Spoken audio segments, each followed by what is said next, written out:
Oh my God, Kiwi, we're live. We're live. Oh, and look, Tabo's already here. Tabo's already here. Tabo just hangs out. He doesn't. Yeah. Look, I'm already beating it 17-2. Yeah. I think Tabo just sits and waits. And he's a good Aussie boy. He's a good Aussie boy. He's a good Aussie boy. They don't make him like that anymore. Not really, no. Not since the war. Did you guys ever go to war with Australia? No, we were on the same side. Not versus, no. All right. Did they have anything you guys want? In Australia? Yeah. No, not really. No. Well, an invasion would be pointless. All right. They would have banished us to the outback anyway. It would have taken over. But there's really not enough of New Zealanders to really take anywhere over, except some little, like Fiji, maybe. But did they have anything? Do you guys have anything that they want? Oh, the Kiwi woman. Yeah, of course. Better than Australian woman? Oh, you hear this, guys? Murder Nova. Kiwi and Tony is favourite couple. There you go. Oh. Someone said that someone referred to us the other day as YouTube's odd couple. Yes, we are like the odd couple. Bill McKay's got Chris Greenaway, Greasy Garage, Frank, and guys, I'm still getting over the crud. Yes, you sound like hell. I mean, I'm past the contagious part. Otherwise, I would have told you, hey, don't come here. We're keeping it at 6 feet. Yeah, no making out tonight, Kiwi. I'm not sharing my drink. Did I really say that? Let's see, Space Cat 72. Did the live with Steve not happen? No, I'm going to do a live with Steve. I'm going to call Steve right now. Amish Mafia wants us to get microphones. Let's see. Tava, you reckon he sounds better today? Yeah, he sounds like hell to me. Oh yeah, do Kiwis like Paul Hogan? Paul Hogan. That was the. You call that a knife? That's. Is that Paul Hogan? I don't know. Could be. I think so. I think he might be talking about a different Hogan, but he might be. Broke off an exhaust stud, guys. I'm hurt. Oh man, we've all done that. Yeah, that's a pain. Joe K. Tony, it's your fault. I caught the sickness from you. I've been sniffly and cough fever. It's going around like everybody's got it. It's like it's universal. It's the crud. We forgot about the crud. The crud used to be like the normal thing in Tennessee. You get the crud like once a year. It is Crocodile Dundee. Yeah. That's it. Yeah. You call that a knife? Call that? Yeah, that's not a knife. This is a knife. Then the Rona came along and it eradicated every other illness that we ever had. You don't get the flu anymore. You don't get the crud. You don't get allergies. You don't break an arm or have kidney failure. Everything's the Rona now. So see right there, Rocky Marcus, COVID. William Kavanagh. Which one is Felix and which one is Oscar? The odd couple. I think of myself as Murray the cop. Yeah. Trust you. You would be. Come up with them like that. Terry says, do you realize how boring you're getting? No, Terry, I don't. But I mean, I've been doing the same thing over and over again for the last 5 years. So it's got to be repetitive. I don't blame you one bit for being bored. Chris Greenway, change your window drip molding on the F-body. Yeah, that can be a bit of a bitch. Kiwis, Felix, Tony's Oscar for sure. Okay. Yeah, I got some Oscar in me. Uncle Kathy. Oscar the Grouch? No, Oscar. You know the show, right? Yeah, I do. Yeah, I do. Yeah, I have a lot of Oscar in me.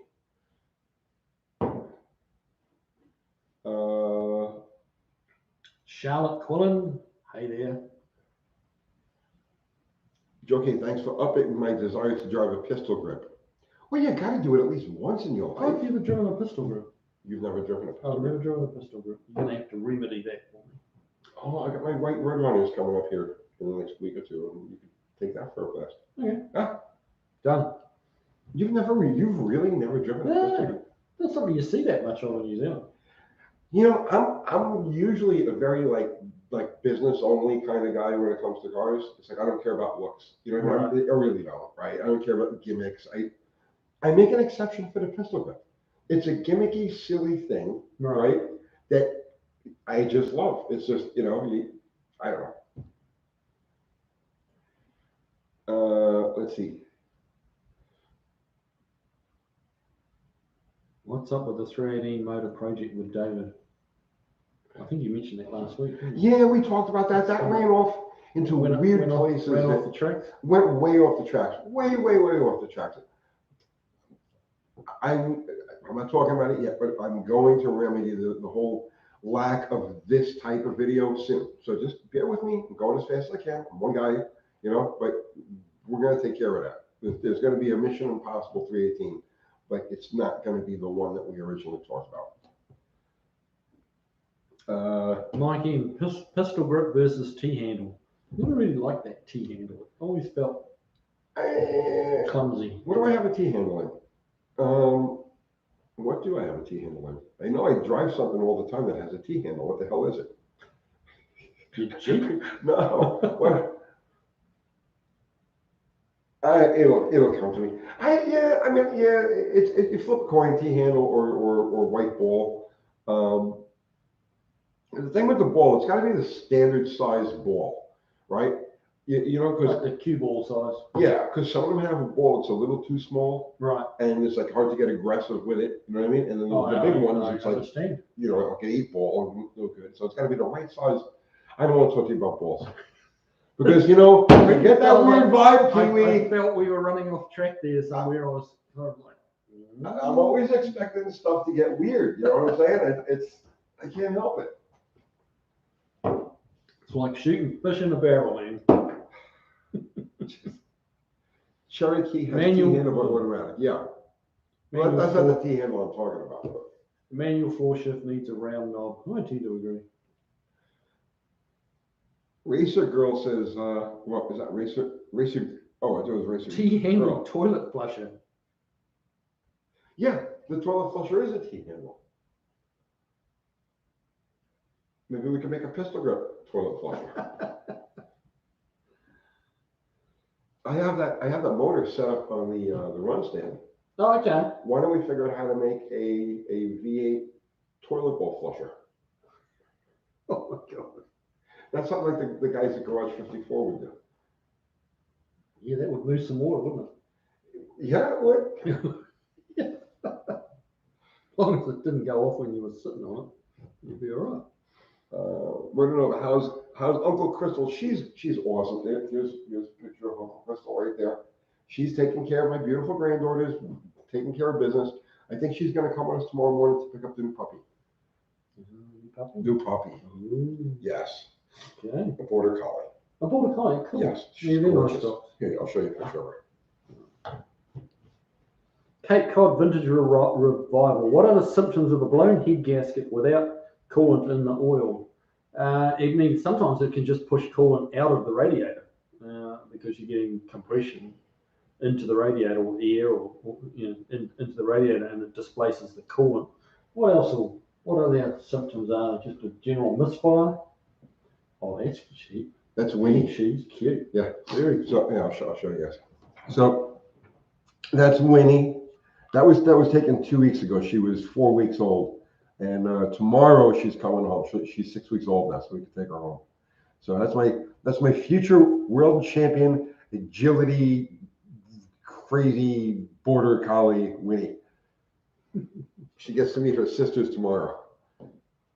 Olam drag, yeah. Coolant will make the exhaust smell sweet. A car with a blown head gasket has a certain smell to it, and that can be as accurate a test as some of the fancy snap-on devices. Oh yeah, you just smell. Oh, the bubbles in the take the radiator cap off and just watch the bubbles. Let's see. Stealth. Seems you have abandoned the My First engine job. I haven't abandoned it. It's just on the side. It wasn't getting a lot of views. And here's the thing. I have a little bit of a change of direction. I think I want to do with that engine, but nothing is certain yet. And so that's why it's just kind of on the side for the time being. Mike M wants to know if we can name your dog. No, man. She's already been. We've already named her. Her name is Winnie. Winnie, because she's going to be a champion. Like Winnie the Pooh. Kathy is hell bent. She wants to have. Well, We've always adopted our dogs from the shelters. All of my dogs are shelter dogs. The problem with shelter dogs though is that they generally have issues. Right. There's reasons they ended up in the shelters, and all three of mine have issues. Like one's neurotic, one's untrainable, one's got ADD, like just crazy. Can't do anything with them. So Kathy has wanted to train a dog to do agility competition. Oh, yeah, You ever see that? yeah. When they run through That's that? pretty cool to watch. So we decided to get a border collie. Yeah. For that purpose. We named her Winnie because that's what she's going to do. She's Okay, gonna run Winnie and win. Cooper. Winnie Cooper. Like Minnie Cooper. Winnie Cooper. Winnie Oh, Cooper. no, that's okay. There was a character. There's a girl. God, the name of the show was on like in the 90s. It'll come to me. It'll come to me. Chris Greenaway is the Chargers' name now, mortician. Wonder Years. Everybody's got it. The Wonder Years. Yeah. Dale, I'm glad you're feeling better. I still have the crud. It won't go away. It won't go away. Let's see. Somewhat fast. Did you see that Sleeper Dude was having issues getting Magnum swapped RV running correctly? He might need your wisdom. He's got my number. He's got ways to contact me. My phone's always open for him. I love his channel. I love his family. I think they do great work. John M wants to know what the hell is an electronic lean burn system? A mistake. It was a mistake that Chrysler made back in. They were trying to be ahead of the curve, and it was a computer engine management system. Basically, it just altered the ignition timing based on stuff, right? All the same inputs you'd have from like a throttle body injection, but with a carburetor. And it was just a bad idea. They never worked right.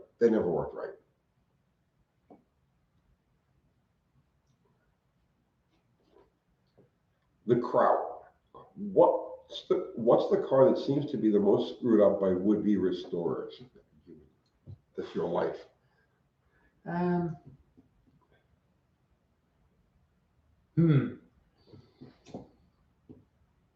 Probably. I mean, I want to say Mustangs, honestly, because Mustangs are really one of the cheapest muscle cars you can buy, especially if you're into the coupe. Like if you're okay with having a coupe. Fastback, different story. They're super high dollars. Chris Greenaway, 1970 Cougar convertible. Yeah, okay, that's fair. But no, the Mustangs get them more than I think their fair share of hack jobs, because like you can't pick up a 67 Camaro for the price that you can pick up a 67 Mustang. So a lot of people dive into those. The other one that's screwed up a lot is C3 Corvettes. No, I can see that. Because they're pretty cheap. They're pretty cheap. Rotted the bird reason cages they're and stuff. What's that? The rotted bird cage and all. Yeah. Obviously the bodies don't rust so much, but mechanically they tend to be like not a great idea, problematic. I would have to say the Mustang, because when I look back over the 5 years of doing this channel, I've done so many of these hack job videos, where cars are just disasters, hiding under pretty paint. And there's the couple that I found on my own. One that I found on my own. Chuck Yoder, I did one over at his place. He got a lot of views. The ones I did with you, I did one with Jim Bennett before he died. It's like there's a lot of Mustangs, a lot of Mustangs. It seems that, well, you know what? I tell you what, those cars tended to rot badly. Yeah. They were soft, rotty cars, but they were beautiful cars, and they were all over the place. They were abundant, right? Yeah. So I think that would be the thing. You've got a car that's easy to restore because the parts are available and cheap to make them pretty. Yep. And you can get them cheap because there's nothing underneath. Yeah. So now the parts is a good point, because really that's about the cheapest car out there to buy reproduction parts for, because they make so many of them, and it's all just a numbers game. The more rear quarters they can make for a Mustang, the more the cheaper they can sell. Somewhat fast says, I'm about to do a Willet run on a 74 Plymouth Satellite 318. Plans to swap it after the video, but I'm torn between the 360 Magnum and just going 440 balls to the wall. No, I couldn't make that call for you, man. The common sense thing to do would be to stick with the small block, since you've already got the mounts. The transmission, everything is just a bolt in, right? Is that Kathy sending you pictures? Uncle Tony's. Kathy sent me a picture. I showed them a picture of Winnie. He did. He really did. And she sent me a picture. Let me see. Her pen is ready. Tony was telling us that he's going to be the one training Winnie, and he's going to run around the course with him. Oh. Cigarette in one hand and the leash for the dog in the other hand. So Kathy's already set up her little pen in front of the fireplace with her toys and her blankie and everything else. Oh my God. Well, look at all the love you're getting, Kathy. How about that? He's going to be the most spoiled animal on the planet. Ben, now, Kiwi, what made you want to move from New Zealand to Tennessee? Honestly, the Tennessee wasn't the plan initially. To be fair, nowhere really was. We came over here and spent 9 months traveling around, just looking around. We ended up down in Texas and then moved to Tennessee. And got to be honest, I hope there's not too many Texans watching, but we really do prefer Tennessee to Texas. I think mainly it's because it's a little more like home. Yes. Texas is very big, very flat, very dry, and that's the polar opposite of what we're used to.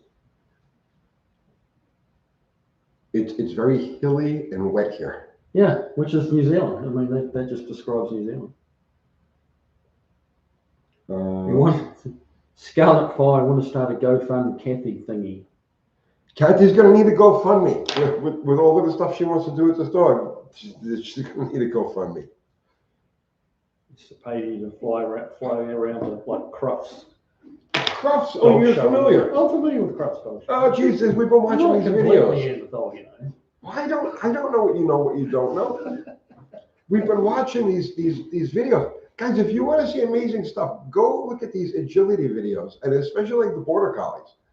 It's what you see the way they go through those things. Oh, the zigzag deal through the. Is that crazy? That's wild. That's wild. When they do it in because the head's going left and right, and the body's like dead straight, and then like their eyes stay dead straight. Yeah. And yeah, it's crazy. It's crazy. Mm. Scarlet Fire, Tony, your Mopar 4-speed YouTube was excellent. Well, thank you so much. I struggled through that because I was still sick. Gary Dixon, Tony, your videos help so much with my rebuild. How long can it sit before installing and still be okay? Should I keep turning it over, please? Oh no, you'll be fine. You'll be fine. As long as you assemble it, as long as you've got like a real assembly lube on it, you got real assembly lube on the cam and in the bearings and all, and just put the motor on a stand, pull a garbage bag over it, twist the end of it, and just leave it. It'll be fine. It'll sit like that for years, and you won't have a problem. Need metal. Kiwi, are you comfortable doing rust repair on structural spots? Yes, not a problem. Are you kidding me? Doesn't faze me at all. I always tend to make it. I probably overkill it and make it, the repaired bit stronger than any other part of the car. But the part of the car that I own, so to speak, as being the guy who worked on it, that's the bit that needs to be the strongest. I never want to be the weak link. He so overdoes the structural repairs that if you do get into an accident in the car, you guarantee to get killed because those indestructible structural repairs are going to crush the rest of the car. He's that good. He's that good. Look at these Crufts. We're going. There you go. Olive's here. What's happening, Olive? Kiwi, what do you think of laser rust removers? I've seen bits of it on, like coming through social media and stuff like that, and it looks spectacular. I'm a little cynical about some of that stuff, I'll be honest with you. Like I looked at one of them, and there was like this machine that just fired a laser at the rusty surface, and it just burned it off, and it was like $49.95. $5,000. No, $50. And I'm like, how can that be? It's lunch money. Why didn't you just buy it? Yeah, because it's too good to be true. It's like for $50 you find out. Well, for $50, yeah. There's that way of looking at it, I guess. Yeah, I would like to know more about it. Like if it really is as easy as they show on the videos, and it's like, man, that's for what I do, that would be awesome. Where do you find that? Yeah, I see it pop up every now and again on like the shorts on social media, be it YouTube or Facebook or whatever. Can you get it like Harbor Freight or anything? No, I don't. I've never seen them there. It's interesting. But yeah, it kind of just has this beam and it goes down and it just like smokes and sparks a bit, and then it's just all just clean metal coming out behind. For $50. Yeah, that's what I saw it for, and that just put me out of the game as soon as I saw the price. It's like, it can't do that what it's showing for $50. You just can't do it. That was my attitude, but. Oh, you like my T-shirt, bud? Yeah, he's got a picture of me on his T-shirt. That's not you. It could be. You never know. That's true. I guess you can't really. It still looks too handsome to be you, though. No, come on. I got nicer eyes than that. Well, when you got nitro in them. Oh, that's what that's for, so that you can actually breathe. Yeah. I tell you, I'm going to use that to paint. I'm going to use that when I paint the Charger. There you go. Gary Dixon, that cheap remover is a scam, sadly. Yeah, well, that's kind of what I figured. Yeah, handheld that actually works is over $1,000. Look, for $1,000, if it works like they say, I'd look at that. You know, okay, I'm doing it 5 days a week, so it makes it much more worthwhile. But for your home workshop guy, I don't know that will make it worth it. Although, it's going to cost you $1,500 to sandblast your car. So, spend $1,000 and get one might be worthwhile. Cabello Carburado. What do you think of Weber carbs on a V8? Yeah, they're great. Weber carbs are superb carburetors. Absolutely superb if you know how to tune them. But yeah, like 4 side draft Webers on a V8. 1, it looks awesome. And 2, yeah, they make good horsepower. Charlotte Quinn, a good one. This Laser Rust, a good one, is $8,000. Yeah, there's a couple other people said the same thing. Yeah. LH Metalworks says for $50, it was either a scam or selling a single part, like a headpiece, a handpiece, or AdWord to deceive. People never advertise things to deceive you. That doesn't really happen. And once again, Kiwi, I'm beating you in a 3-to-1 ratio. 3-to-1? 3-to-1. Look at Come on, guys. I need some points here. This is kind of becoming a theme here where Tony just always. I crush you every week. Every week. I've got 180 likes to your 66. Oh, okay, you're catching up. It's the sympathy like. I feel bad for Kiwi. Hey, sympathy works for me. Right, I'll take it any form that comes. On sympathy, yeah. Like Mrs. Kiwi, for example. Well, Scott says he can weld with his rust removal unit. Okay. I want to see why not. Well, you mean, yeah, laser welding is a thing, so, okay, makes sense. Accelerated 207. Nothing beats the old beer can and string alignments. Beer can? So I've done string alignments. I've done all, but beer can? No, I'm not familiar with the beer can method other than tying the string around the beer can. But. This may be one of those secrets from the lost world that are starting to surface now. Well, could be from the outback of Australia where all they have is beer and string. Mm-hmm. Scarlet Fire, my ex-girlfriend used laser to remove pube hairs. That's hey, God bless her. That's awesome. So cutting head, cleaning head, and welding head cost me $11.50. 1 hour pumps up my power bill to about $300. Wow. Mike N says you do your alignment after you slam a 6-pack. That's not the time to do your alignment. Yeah. Let's see. UFOs. I want to learn how to MIG weld. Any good channels or videos to point me to? Don't watch mine. I've done some videos, but don't watch mine for sure. Do you have any? I don't know of any good channels or videos, to be honest, but I mean, I'm sure they're out there. Why don't we? MIG welding is not the hardest thing to master. I've got to be honest. It's really not. Well, to somebody who's never done it. No, I mean, I get even allowing for that. Someone who's never done it. Like if you will be able to find some videos pretty quickly. I guess we could do a video on it. But yeah, it's not. It's like the hot glue gun of welders. It really is. A MIG? MIG, yeah, not the T, but a MIG is like a yeah. Why would you say that? You get penetration. Yes, true. I mean, what I'm meaning is it's as easy to use as a hot Oh, not that it welds like a hot right. Actually, brazing would be like the hot glue gun. Yes, yes, right. yes. But no, MIG welder, just buy a decent one and practice. And if it's not working very well, just change your settings and like it will make itself apparent to you when it's working in a way that it's friendly with you. You'll hear the sound of a MIG weld, somebody doing a MIG weld well. You can tell when someone's got it and when they haven't. It's a sound thing as well as a visual. I'm going to challenge you to a weld off. Oh, well, okay. I'm throwing down the gauntlet right now. Right now? Right now. So flux core versus gas. I'm going to take my flux core welder over to your shop. Okay, and we're going to each weld pieces of metal, and then your guy Steve is going to judge. He's not going to see which one is which. Okay. And your guy Steve is going to critique our welds. Okay. Live. What do you think? Why not? What do you want to do?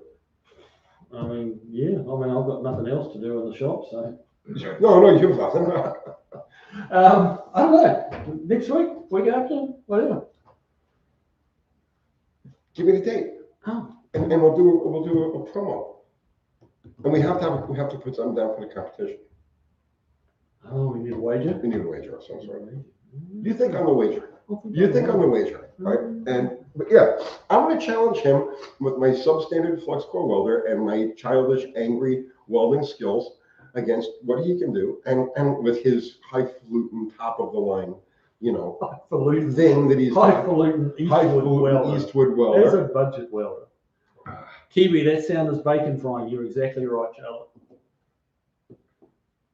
Now, seriously, Charlotte, is this actually Charlotte we're talking to, or is that Charlotte's channel? That there's a guy actually behind the name Charlotte called.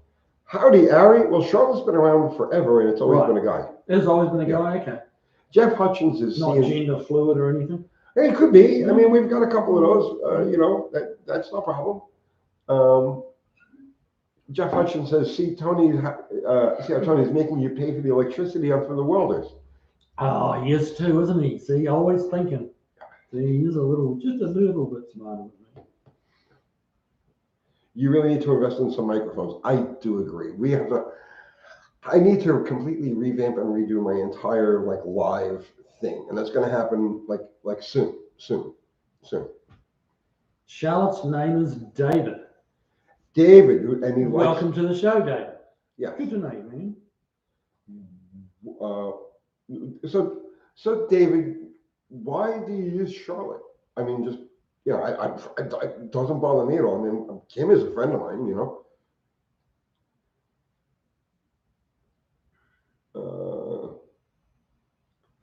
Is that black cherry IBC soda? No, it's Izzy. Oh, that's all backwards on the camera there. Yes.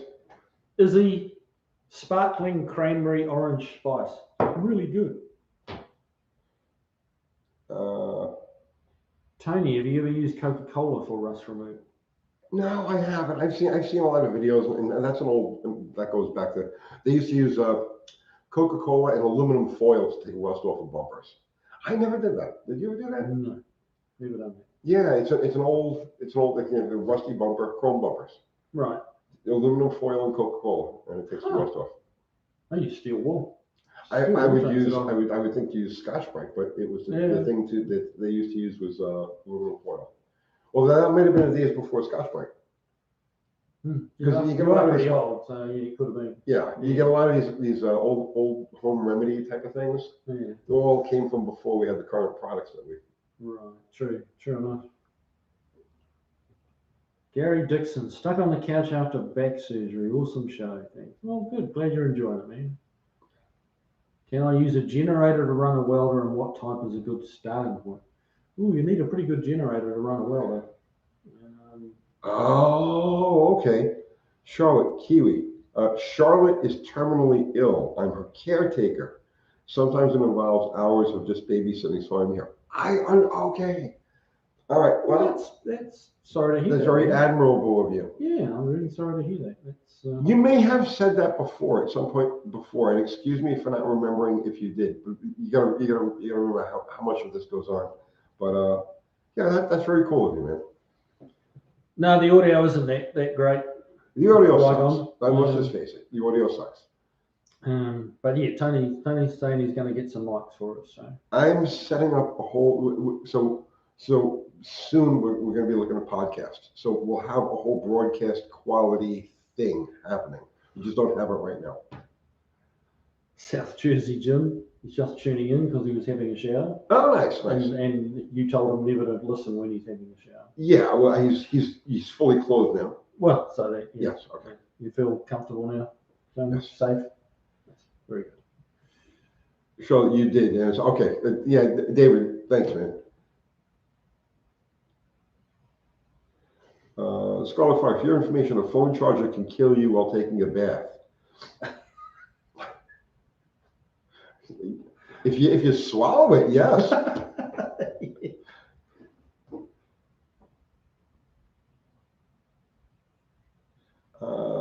Let's get that one. I'm getting a 340 for free because I'm putting in a salvage claim on the 340 wedge duster. Congratulations. Hey, nice. C. Roman, Tony and Kiwi. I'm in Nashville. What's up? We're here doing a live, having some fun. Oh, geez, Charlie, you're in Nashville. Yeah, you'll have to, if you're in Nashville, man, you'll have to come swing by the shop. Charlie is like a childhood friend of mine. Oh, really? Yeah, we go back to we knew each other, I guess, in the early 80s. And so how long are you going to be in Nashville, Charlie?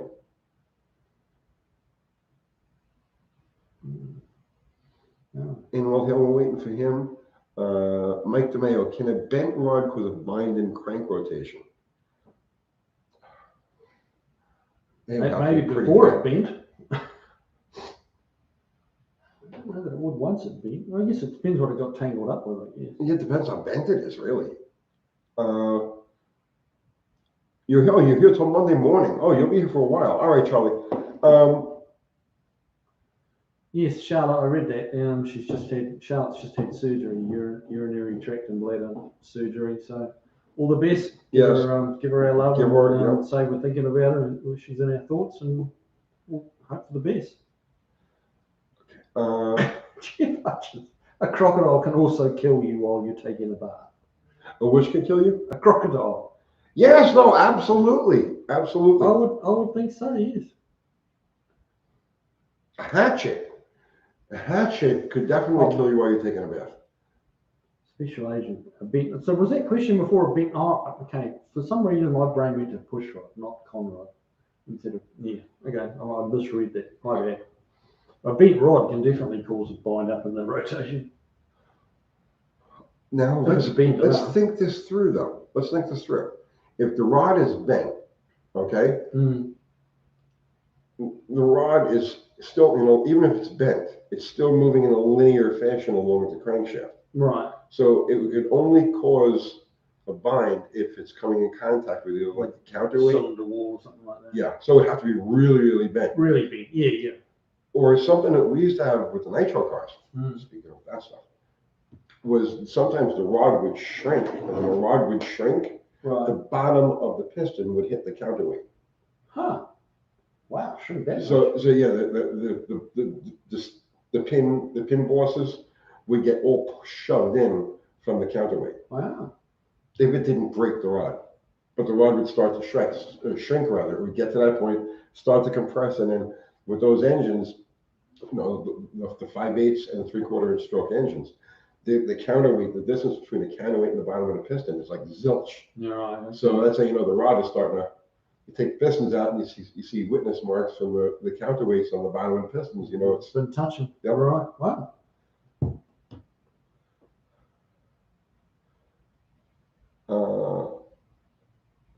Yeah. Scarlet Fire. Ever had a piston come through your block so you could see it? Yes. I've had a conrod come through the block, knock the alternator off. This is on a 4-banger. Yeah. Knocked the alternator off, and I walked back up the road and picked up the rod from the road and walked back to the car. I have had engines that literally vomited their entire insides out onto a track. A wife can kill you while you're taking a bath. You know, see, this is good. This should have been the topic. I should have put this down as a topic: what could kill you while you're taking a bath? That I think would have brought in tens of thousands of viewers. I've been equal with you on likes and we've done that. Well, you're way off. You're like 100 behind. Yeah. So, yeah, there's no chance. Were those aluminum rods in the nitro engines? So yes, of course. The rods, yeah. Yes. Watch out for wild toasters. Yeah.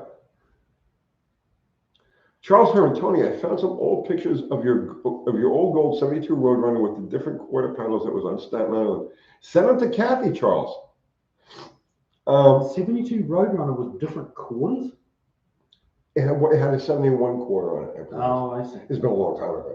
This is literally this is 40 years ago. Over 40 years ago. Oh, God, I'm old. Yeah. All right, so. Jimmy K 63. Gizzy is racing a NASCAR truck and a cup car this weekend. That's very cool. I have to try and watch that. Where's the race? What track's it at? Because the first race Gizzy did, that was a road course. You know who you were talking about, Gizzy? Gizzy. Shane Van Gisbergen. Oh, him. I was going to get a tattoo of him. I know his dad quite well. Yeah. He's a Kiwi. Shane Van Gisbergen is a Kiwi, and I know his dad quite well. Nice. He co-driven for him a couple of times in rallies and stuff like that. But nice people.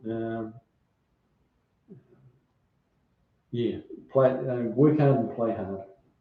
His dad really plays hard. Holy moly. Charlotte Quinn spent 38 years in a paint booth. In my retirement, I counsel victims of severe malignant narcissistic abuse on the internet. Wow, that's a mouthful. You got your hands full. Yeah, you're a busy guy. Well, I'll tell you what he is. He's got a lot of heart, is what it is. True. Yeah. That's a guy that has a lot of heart. Yeah, that's fair. That's very fair. Can I use a new, slightly used cam with old cam bearings? Yes. Yeah, if they're in good shape, yeah. Yes. Brian Power, is there a good source of backdated technical service bulletins for older vehicles 35 plus years old? This is the internet, bro. I mean, like literally anything, any how-to information you want to find is like a simple Google search away. At least I have yet to come across anything that I couldn't find an answer to. But is there a concise, is there a centralized source for this? If it's anywhere, I'd say it would be on eBay.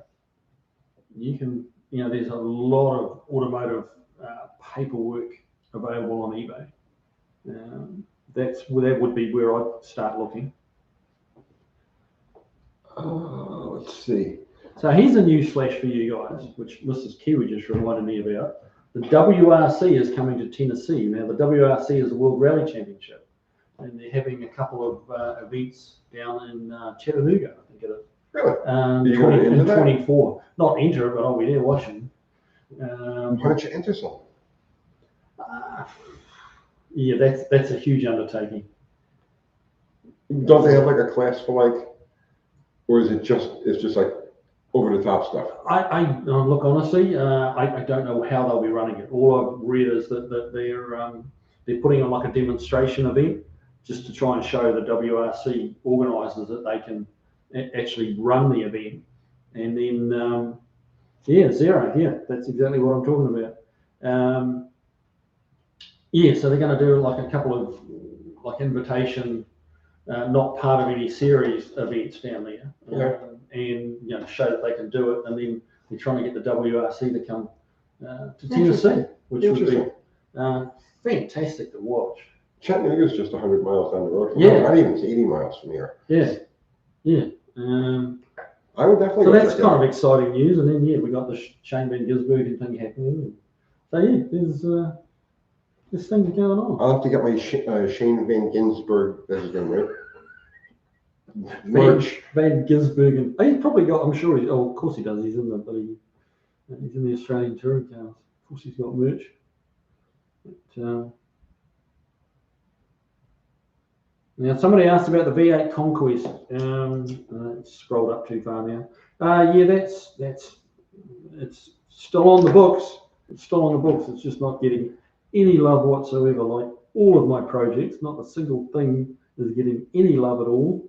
But lots of customers' cars are getting lots of love, and all my projects are getting very jealous and feeling very neglected.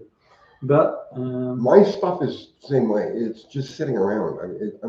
You get so preoccupied with his run. You get preoccupied with him running the business, me running the channel, yeah, and it's like the stuff that we want to do for ourselves just keeps.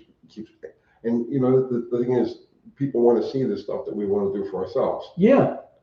So I'm working on it. I'm working on not scaling down is not the right word, but redistributing my time between what I want to do and what customers want me to do. Because it's just, particularly in Nashville at the moment, we've lost 3 hot rod builders in the last 12 months. There's Jim Bennett, Yeah. Street Rods by Michael, Okay. and there's another guy that was Hot Rods and Threads. That I've heard of him. Yeah, he's gone. Dead? Yeah. He died? Yeah. Oh. And same with the Street Rods by Michael. So it's 3 hot rod shops where the owner's dead, and none of them were that much older than me. And yeah. Not to be conspiracy minded, but I wonder if they have anything in common.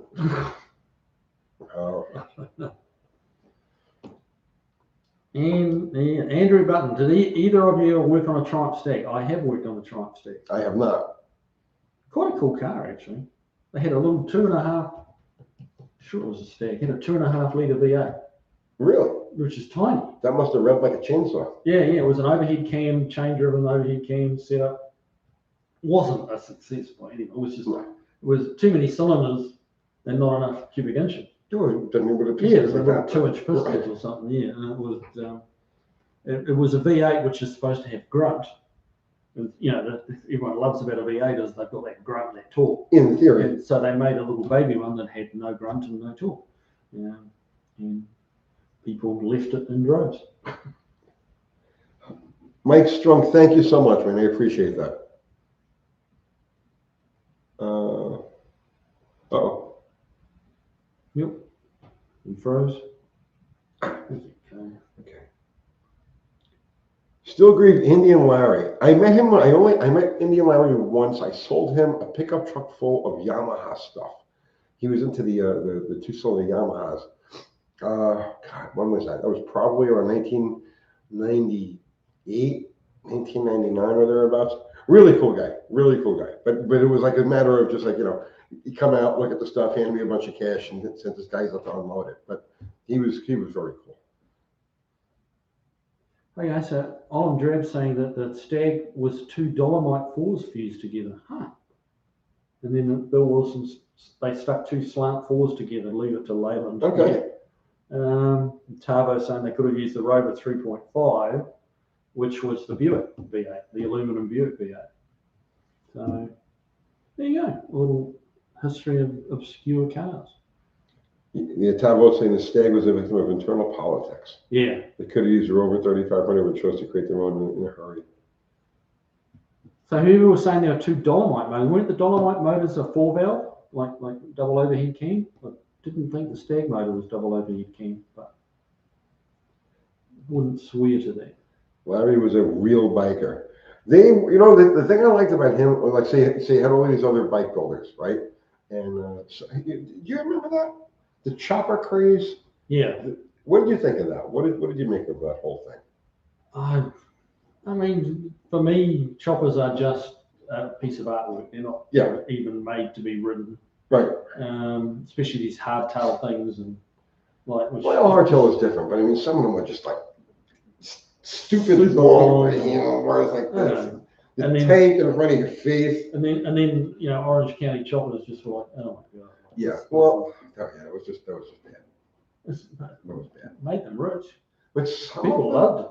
there were a couple of them. Billy Lane, who now Yeah. has a shop over here in. He did some clever stuff. He did the hopeless wheel, Right. right? Just amazing, Mm. right? I want to meet him. He's got a shop over there in Columbia. Mm. Now he's definitely somebody I want to meet. And Indian Larry, the thing I liked about Indian Larry was not only did he do stuff old school, right? But he featured the machine, like the gizmos, right? Everybody in the world of custom everything goes out of their way to hide wires, to hide linkages, to hide things, and he did the exact opposite. Huh. You know, he set everything up to feature the coil. You know what I mean? The line to the oil pressure gauge, right? Right. Those were the details he built into the bikes, and I always appreciated that. Yeah. Yeah, that was unfortunate the way he departed, wasn't it? Yeah, the crowd is saying Larry's bike builds were completely roadworthy and rideable. Yep. Mike, and you need your head examined if you get on a bike in 2023. Make sure your life insurance is paid up. Bro, there have been 3 people killed in my city in the last, like, 3 weeks. 2 of them on motorcycles. 2 of them in the same intersection, a week apart from each other. Like the same intersection. The cops must have been like, oh, this is deja vu. Didn't we just do this the other day? 3 in 3 weeks. It's not good odds, is it? No. No. But yeah, you gotta ride like everybody's trying to kill you. Because they are. Yeah, I remember years ago they did a study in New Zealand on bike riding, and they came up with the theory that if you rode your bike every day for, I think it was 6 years, there's a 50% chance you'd be dead. Yeah, I believe that. 50%. Like that's, imagine if someone says, come buy a lotto ticket, there's a 50% chance you're going to win. Like you'd be convinced you were going to win. Yeah. I always expect. Thanks, Fubar. Whenever I get on a bike, I always expect to have an accident. I've had enough of them. I've been hit by cars. I've had 3 separate cars hit me, all making left turns in front of me. So been there, done it, got the t-shirt. And when I get on a bike, I literally expect to have an accident, and I'm pleased and like healthy when I don't. See Roma, Charlie Roma. OCC guys were real and knew how to ride. Okay. I never knew any of them. But the stuff that they did, like, you know, he would do like the Easter Bunny bike, and it would have like Easter Bunny and spider webs and like, you know, rockets shooting Easter eggs out, you know, that kind of shit. It was like, you know, I'm just like, come on. The Charlotte Cook, Dave. Indian Larry had Bible verse tattooed backward on his neck so he could read it shaving in the mirror every morning. Really? Yep. Wow. Andrew Button. I saw a guy crash a cross truck on the tracks to do the timing lights. I saw a guy at ATCO. See, second time ATCO comes up in 2 weeks, and it just closed. I saw a guy at ATCO take out the lights, the top end lights, with his face. It was. Oh yeah. Yeah, it was bad. It was bad. That was before they had just the reflectors. That's when they still had the tubes, you know, shooting the beams across. And yeah, that was brutal. Mm-hmm. The crowd, the Tuttles were drama and foolishness. Yeah, Vinny, he was good. I'll give you that. Rick, yep, he was talented. The kid, not so sure about the kid.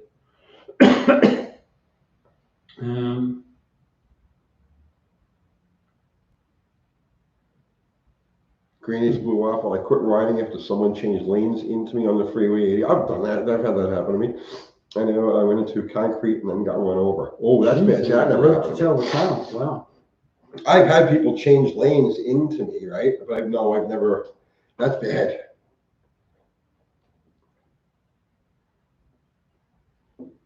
Andrew Button, his head set off the Klondike beam. Yep. Mm-hmm. Yep, that's exactly right. He stopped the clocks with his face. Quad LB sold my Triumph a couple of months ago and bought Tesla stock. Now, there's riskier stocks you could buy. T. Harrison, hey Tony, what were you doing during the 77 New York City blackout? I was at a 7-Eleven on Amboy Road in Great Kills. With, I don't know, probably like, and this was like all night, like until the sun came up the next morning, with probably 20 or 30 other people. And we just congregated there and like this, we made it our home base and ate all their food. And it was just like, but yeah, the blackout of 77 was in a 7-Eleven. The Crowd, been on two wheels since 1977. Wow. Good on you, bud. Like, I mean, you're beating the odds. You're doing good. Let's see. Charlotte, Tony, I think I'm going to buy a Wolf. I don't know about Wolf scooters. Scarlet Fire, going back continuously since '69, still alive. Yeah, you gotta listen. Some people get lucky, some people don't. You know, your number comes up. See ya. I think you got to give, if those guys have been riding that long, you got to give them some credit. I think they must be. I mean, I was going to say skilled riders, but like have an awareness of what's going on around them. I think there's a few motorcyclists, you know, and we've possibly talked about them in the past tense, that aren't as aware as they needed to be. Like cars tend to not see motorcyclists unless you're a car driver that has a motorbike. Those car drivers that also own a bike see other bikes when they're in the car. Yeah, of course, when you've never driven a bike and you drive a car, you really, and it, you know, some people might call it a cop out, but you know, the brain doesn't look for bikes the same as if you own a bike. So, and I think if you can get your head around that as a motorcyclist, you'll live a bit longer. But you know, even as somebody, so obviously I'm aware because I ride and I've been hit. So, but there are times that the bike will just blend in to the scenery. It's invisible until the very last minute. Even if you're aware, even if you're looking at them. It's just the nature of the thing, especially today because everything is so high. Everybody's in big pickup trucks, everybody's in SUVs. It's true. Right? And so the bike becomes smaller and smaller. And it used to be like, okay, so you go back 20 years ago, 30 years ago, and you were just scanning the traffic, right, for vehicles, you'd spot a motorcycle right away because the rider's head was over the roof of everything else. Okay, now the rider's head is not there. That's true. I never thought about that. Yeah. And of course, a lot of bikes are black too, aren't they? Yeah, a lot of dark colors, yeah. You know, which doesn't help.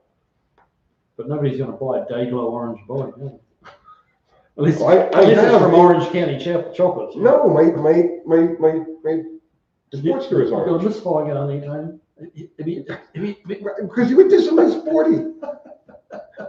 My Sportster's orange. Is it really? Yes. Oh, wow. It's as bright as it could possibly How be. very metrosexual of you. Yes. You never saw, I didn't ride that bike over your place? I think so. I'll show you a picture of it.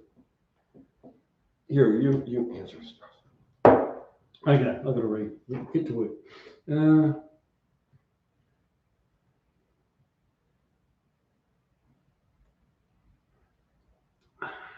South Jersey Jim. Which media blast do I prefer better, dip it or media? Strip method. Probably dip it, in all honesty. There's nobody around near me that, or near enough to me, that does the dipping process. The trick with the dip is it's got to be very, very well neutralized, because I've seen a number of paint jobs be destroyed by acid seeping out of little tucked away spots, little seams and stuff, like 3, 4, 6 months later, and tearing up the paint. So none of it's absolutely perfect. I mean, the trouble with media blast is it doesn't get inside anything. Oh yes, look at that. That's Dayglow orange, Harley Davidson? Yeah. So it's my bike.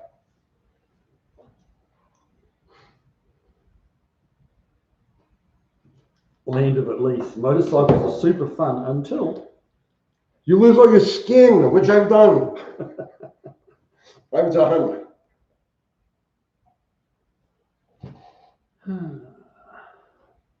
Dip then blast for best results. That's interesting.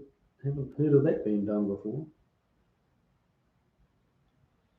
The Royal John M's talking about the Royal Enfield. No, that one's a Harley. I haven't gotten a Royal Enfield yet.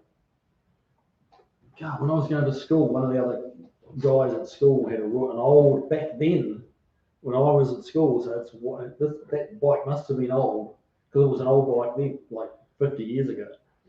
It was a Royal Enfield, but there was a long hill went up to my school, and I'm sure it fired about 93 times, like going up this road. You could actually, it wasn't per minute, you could actually count it like 1, 2, 3, count it firing as it went up the hill.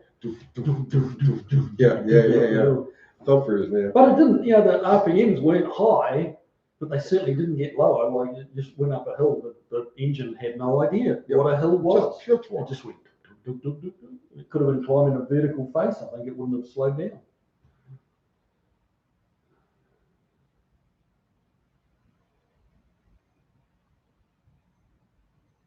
Why did you backburner your upcoming scooter segment of the show? Dude, the problem is finding help because I'm one guy, right? So I want to do a whole bike channel. I think that the bike market, my kind of end of the bike market is a little on the underserved side. So, but I need help, and I can only produce so much content on my own. I'm really maxed out. That's why I steal so much from him. That's why I'm always hunting by his shop. I go, I rate his dumpster and or his garbage pails because he can't afford a dumpster. So I go to his garbage pails and I steal content from him. So, and that's because I just don't have any reliable help. I have lots of people. Everybody wants to be a gangster, so it's time to do gangster shit, right? Yeah. So, and it's the same thing with this. Everybody wants to be a YouTuber until it's time to actually do YouTuber shit, and then either they become like insane egomaniacs, and they just like they get power hungry, like it goes right to their head. You know what I'm saying? Or they're like, oh, this is too much. This is overwhelming, and they fade away. So that's my problem. I have so many ideas, so many things I want to do, but I don't have good help. I don't have reliable help. I mean, good help. I'll take bad help. I would be happy to have bad help as long as it was reliably bad help. Fuck my life. And someone's got a 65 comment with the blow-by blues. Oh well. Try it out, put a V8 in it.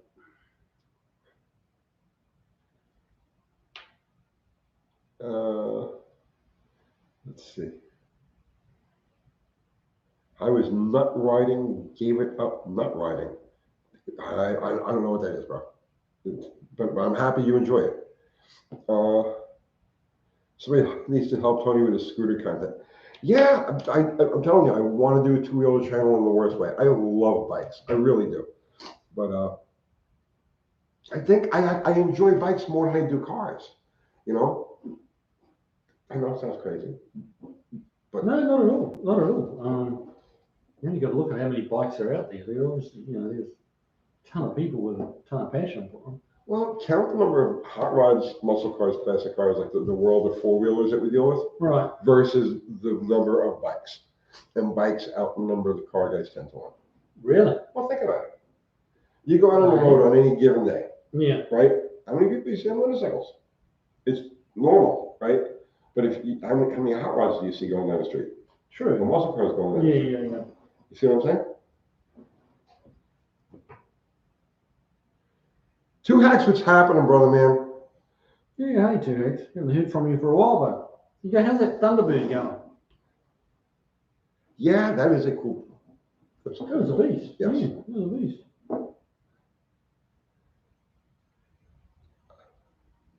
Tony, do a rat bike channel. See, they love rat bikes too. I wanted to build a rat bike in the worst way, right? Like a real rat bike. Like something you could take to a rat bike show in Germany, okay? And they would be like, oh no, that's too much, right? So yeah, I love that stuff. love that stuff. But I'm nailed down to what I do. You know, the people vote with their, you know, with their thumbs and YouTube, and they want to see videos about pistol grip shifters, the history of that sort of stuff. So those are the videos that I got to do because that's my business. Richard Grote, hey New Zealand, send me a ticket. Not sure what you mean, but you want to clarify that one a bit for me? Lawnmower races, that looks like fun. Have you seen the videos of the lawnmower race going? Sure. Yeah, that's pretty cool. Auto Impulse, any plans for a rematch with Casper? Yeah, we're supposed to run at the end of the year. I believe it's in October. Andy knows the race that we're going to go to. It's at the same track that they run the War in the Woods with at. It's in Indiana.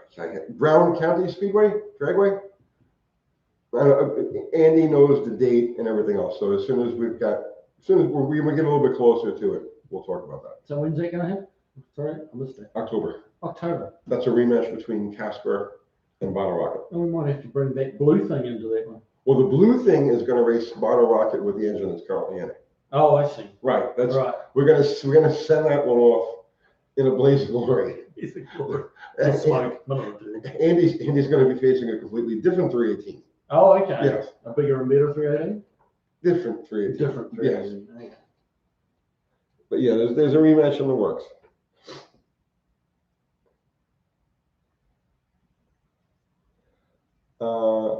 Killer of Peace. Hey Tony, have you ever had hands on any Aussie Mopars? No, but I have stolen stuff from his shop. And since he touched the things that I stole from his shop, and he has touched Aussie Mopars, I feel that by extension, I have Aussie Mopar, hands-on Aussie Mopar experience. Why are you laughing? That's how I feel about it. I was just relieved that you don't have hands-on KIWI experience. I've never touched it. I'll have to put bourbon on this next time. Hey Tony, that Super Wrong B is for sale at Maple Motors. Maybe you can get a deal. I know, but man, I tell you what, between like Maple Motors and what's the other one, Possum Hollow Garage? Oh yeah. One of these people's going to shoot me. I'm telling you. Look, I am not suicidal. Let's get this straight now. I am not suicidal. I've never had a suicidal thought in my life. But one of these local people is going to shoot me. I'm going to walk outside and just be freaking dead because of these videos that I'm doing. Do you know why people don't do the kind of videos I do? What's that? They're too smart. They're too smart. Tony wonders why I call him up, tell him to come over and do the videos on like the Blue Cougar. Don't yell at me, real Tony.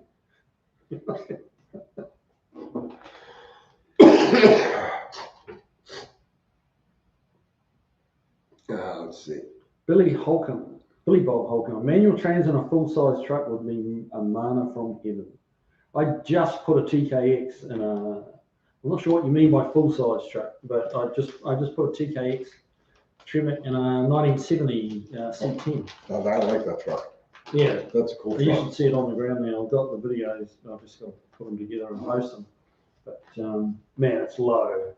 It's low and it still has suspension travel, so it's actually rides pretty good. That thing's what, it's set up like autocross? It's not quite as race orientated as the series autocross guys, but you could certainly do autocross in it. Okay, because when I looked at the stuff that you were putting in there, it was all very real looking, you know. So big, huge hind. I had to go and get a different reach, especially to do the jam nuts up on the hind joints. Right. I did not have a reach in my collection that was big enough. It's like an inch and 5/8, 7/8, inch and 3/4 reach that we needed to fill the jam nuts. Yeah, well, that's what I'm saying. I was looking at the scale of the hardware going into that car, and I'm like, okay, this is probably being set up for competition. The truck. It's a cool truck though. Did you do a feature on that? It's in the can, so to speak. It's in the can. He's got it in his ass. I've got it in this. Oh, he's got it on his phone. I've got it on his phone. Edit it and post it. So So you need to go over to Kiwis immediately and subscribe to There you that. go. So Right. you're ready to go. Yes, and you'll see this square body that we're talking about, which is a really cool truck. Auto Impulse. Hey Kiwi, just curious, how would you compare being a blue collar guy in New Zealand versus the US? I'd say it's very similar, to be honest. Yeah, I don't think there'd be a big difference. The white collar guys, I think, make more money here than the white collar guys in New Zealand, just because the corporates are bigger. But blue collars, pretty much the same. Like here, people make fun of rednecks. And they're some of the nicest people I've met. Obviously there's going to be, there's bad people around in every sort of, walk of life. But, for the vast majority, the rednecks have just been good old boys, down to earth, just give you the shirt off their back, if they feel like, you were respecting them. And, good people. White collar people are a different breed. Successful white collar people. I'm always leery of successful white collar people. Successful blue collar people, generally speaking, got there just through hard work, dedication, and all from yards, ingenuity, smarts, whatever it is, right? Some of them get there by being thieves. But I'm always leery of successful white collar people, because to be successful, like to climb the corporate ladder, you have to have sociopathic tendencies. No, I'm serious. It's a psychological profile. So the higher you go up the ladder, the more intense your sociopathic tendencies would be, until you finally reach a point where you're just a full-blown sociopath. Right. And those are the people who are running the world right now. Yes. There's a lot of truth to that. Yep.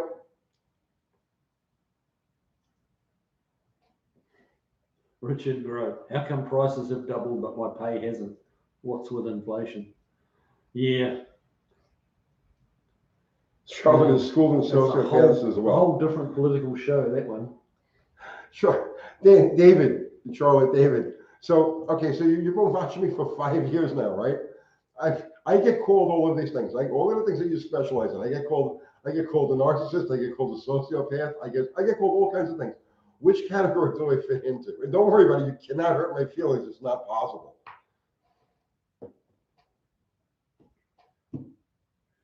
Richard Grove. I want to go to New Zealand. I get that. I understand that completely.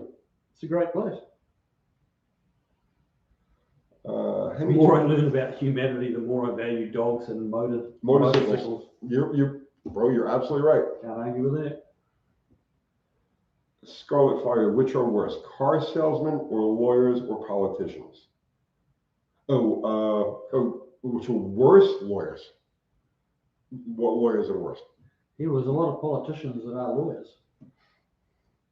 Started life as lawyers and became politicians because lawyers weren't bad enough. If you look, every single one of those politicians is a lawyer. Yeah, that's what I'm saying. Right. So right, exactly. Yeah. Car salesman, there's some shady ones for sure. I'll tell you what, I've got a couple of buddies that are car sales, and one thing about being a car salesman is it's okay for the public, from the public's mentality, it's okay to go and screw over a car salesman. That's like fair game.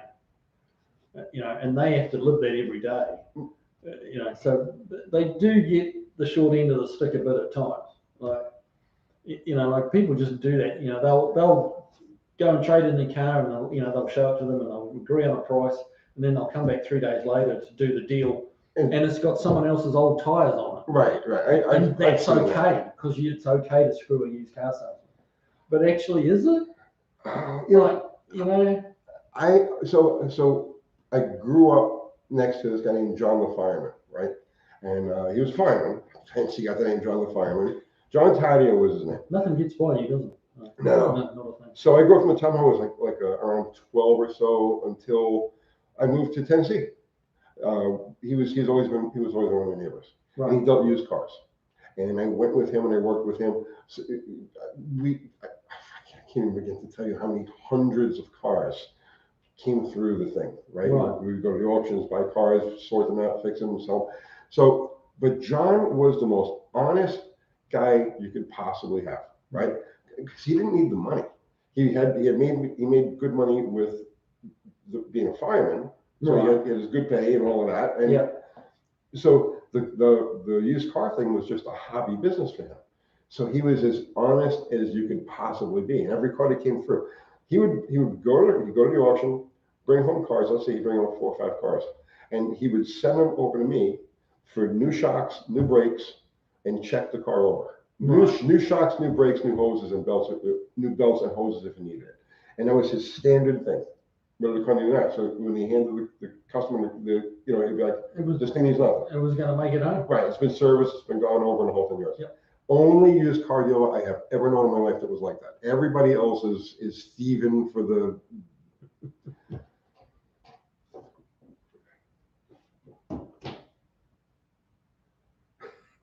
Mexican speak. Man, okay. Okay. We've touched on the mic thing. Yes. Tony's on Yes, it. our sound Tony's sucks. on it. We know this. Tony's on it. Did Charlotte diagnose me yet?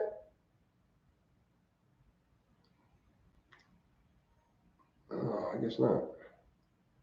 Uh-oh. See, it's taken him a long time. It's taken him a long time to figure this out, so I must be a real basket case. Scotty Ormandy, Tony and Kiwi, your collaborations are a gift from God. Much love from Oamaru, New Zealand. I know that place. Thank you. Thanks, man. Mike Ian says we need to throw up some acoustic tiles.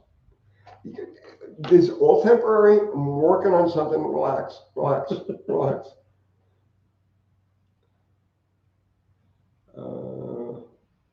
Let's see. Mexican speak, yeah. Those fans, yeah. I have like 4 fans going in my shop at the moment, and it's noisy. It's noisy. Like 6 feet away from someone, they can't hear you. Let's see. Well, there was a question about a fuel pressure regulator. N Blue LC. I'll tell you, what fuel regulator do you recommend for a TBI to carb swap? And should I get one with a fuel return line or not? Oh, that's a good question. I would just run a return system. I wouldn't run a regular regulator. I would regulate it through the return, because even your lowest pressure. What's the lowest operating pressure TBI setup that you know of? I don't know. The GMs. TBIs, I don't know. Never messed with them. The factory ones. Oh, you don't. Yeah. I mean, okay. And that's just the gap in my knowledge, because of that stuff didn't come to New Zealand. Yeah. See, with something like that, I wouldn't even. I would pull the pump out of the tank and run a conventional fuel pump. I know it can be done. I know people do it, but I couldn't tell you how to do it. How to run a high pressure pump with a carburetor, but you would have to. You couldn't use just like a regular Holley regulator. There would be so much resistance to try to maintain that low pressure that you'd have starvation problems. So that wouldn't work. If you're going to try to use the fuel injection pump on a carburetor, you're going to have to run it through a return system, and you're going to have to return a lot of fuel. So I would say, if it was me, I would just pop the electric pump out of the tank and run a conventional fuel pump.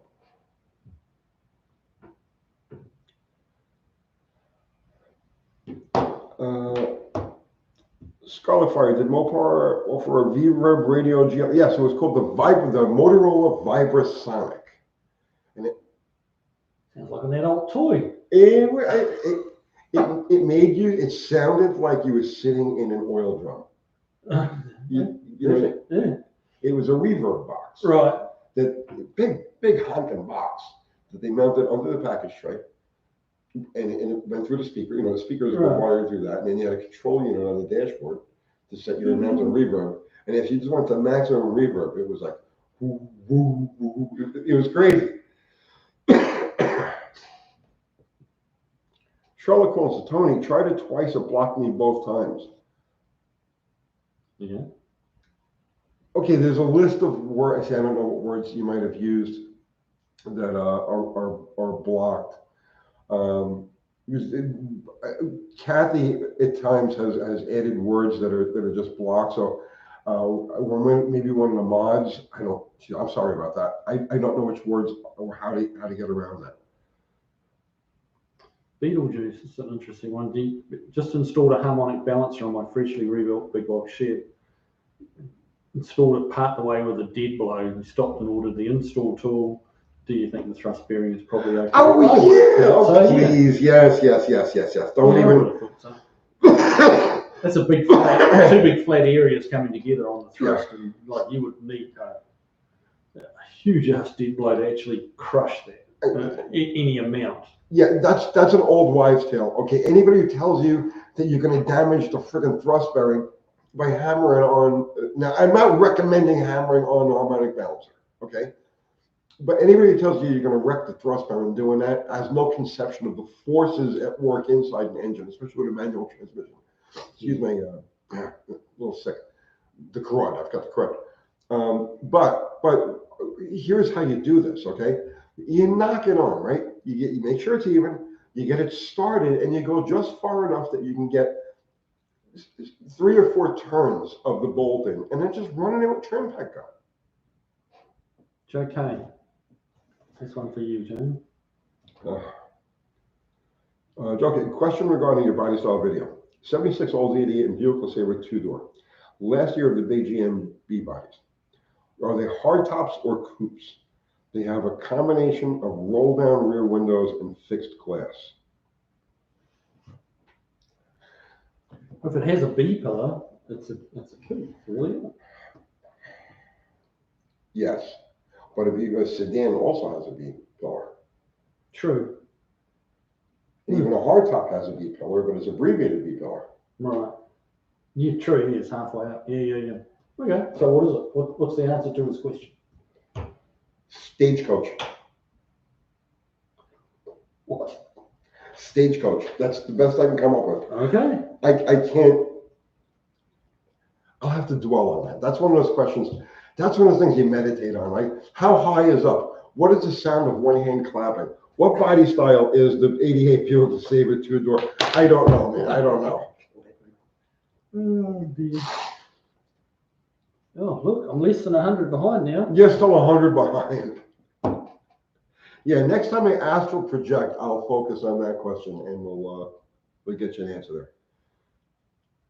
In Blue LC, I asked the mechanic one time about putting a mechanical fuel pump. He said that you have to put another camshaft for it to work. No. Don't put a mechanical pump. And on most modern engines, you can't, right? No, you have some sort of an eccentric to drive. Right. Yeah. Go get yourself a Carter 50-gallon per hour pump, right? And just mount it at a point in front of, and just at as close to the bottom level of the fuel tank as you can get, right? And just run that to the front. The 50-gallon per hour Carter, you're not going to have to use a fuel pressure regulator with, because it'll pump at 6.5 pounds, and that's perfect for that's the upper limit for an Edelbrock Carter type of carburetor, and that's the lower limit for a Holland. So just go get the Carter 50-gallon per hour pump and throw that in there, and you'd be good for the rest of your life. Hey, Chris Freemasser has figured it out. Right, Kiwi scores in metric. I'm actually 100 ahead. Oh yeah, it's a 2-to-1 ratio. Jeez. I'm having a crisis now. I'm having an existential crisis. Yeah, I'm like that can't be right. 290, compared to your 220. I'm well ahead. Okay, but if I was to take a video of it, if I was to take a video of the number here, right? Right. And then show the video to the camera, and we watched it here, then the numbers would be in correct proportion again, and I would once again be ahead. Just saying. So if that's the case, you're gonna do backwards stuff like metric, then we'll do backwards stuff with the camera. I think they call that a no-win situation. Tried to baffle you with bullshit, and you baffled me instead. Charles saying, Tony, you have highly empathetic qualities for you, Charles, because I do have empathetic qualities. For the most, I have a lot of empathy for people. I really do. But for most people, for some I don't. Right, Charles. Yeah, that's fun. Donald Davidson, run the freaking bolt in. Yeah, just brutalize that thing. Like, send it.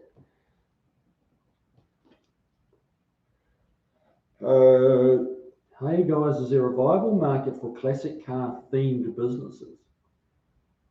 Oh, good question. Depends. Well, what exactly do you mean by themed? Like themed as in decor, or themed as in selling classic cars, building them, converting them? So over time, I thought about doing a ride share with classic cars.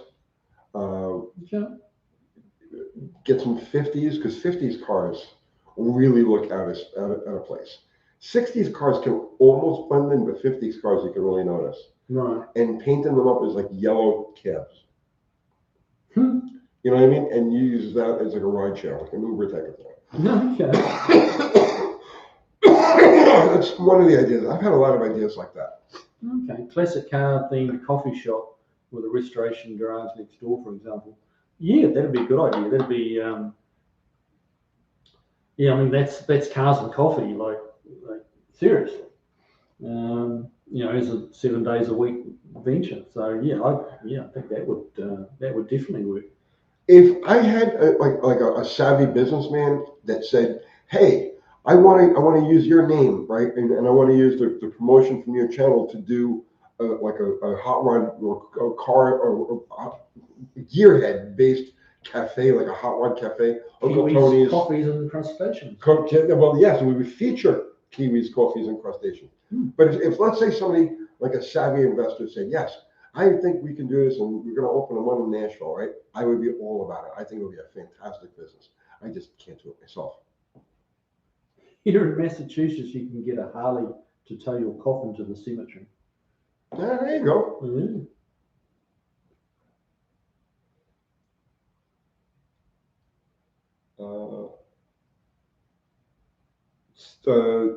Okay, you've literally thought of just that, the taxi cab thing. Charlotte says, Tony, empathy means only one thing, how your actions affect those around you, nothing else. Some people don't really fare very well around me. The cafe called Gypsy Gablamo. Zero, come out here, we'll open up a punk hot rod coffee house and we'll call it Gypsy Kablamo and you run the damn thing.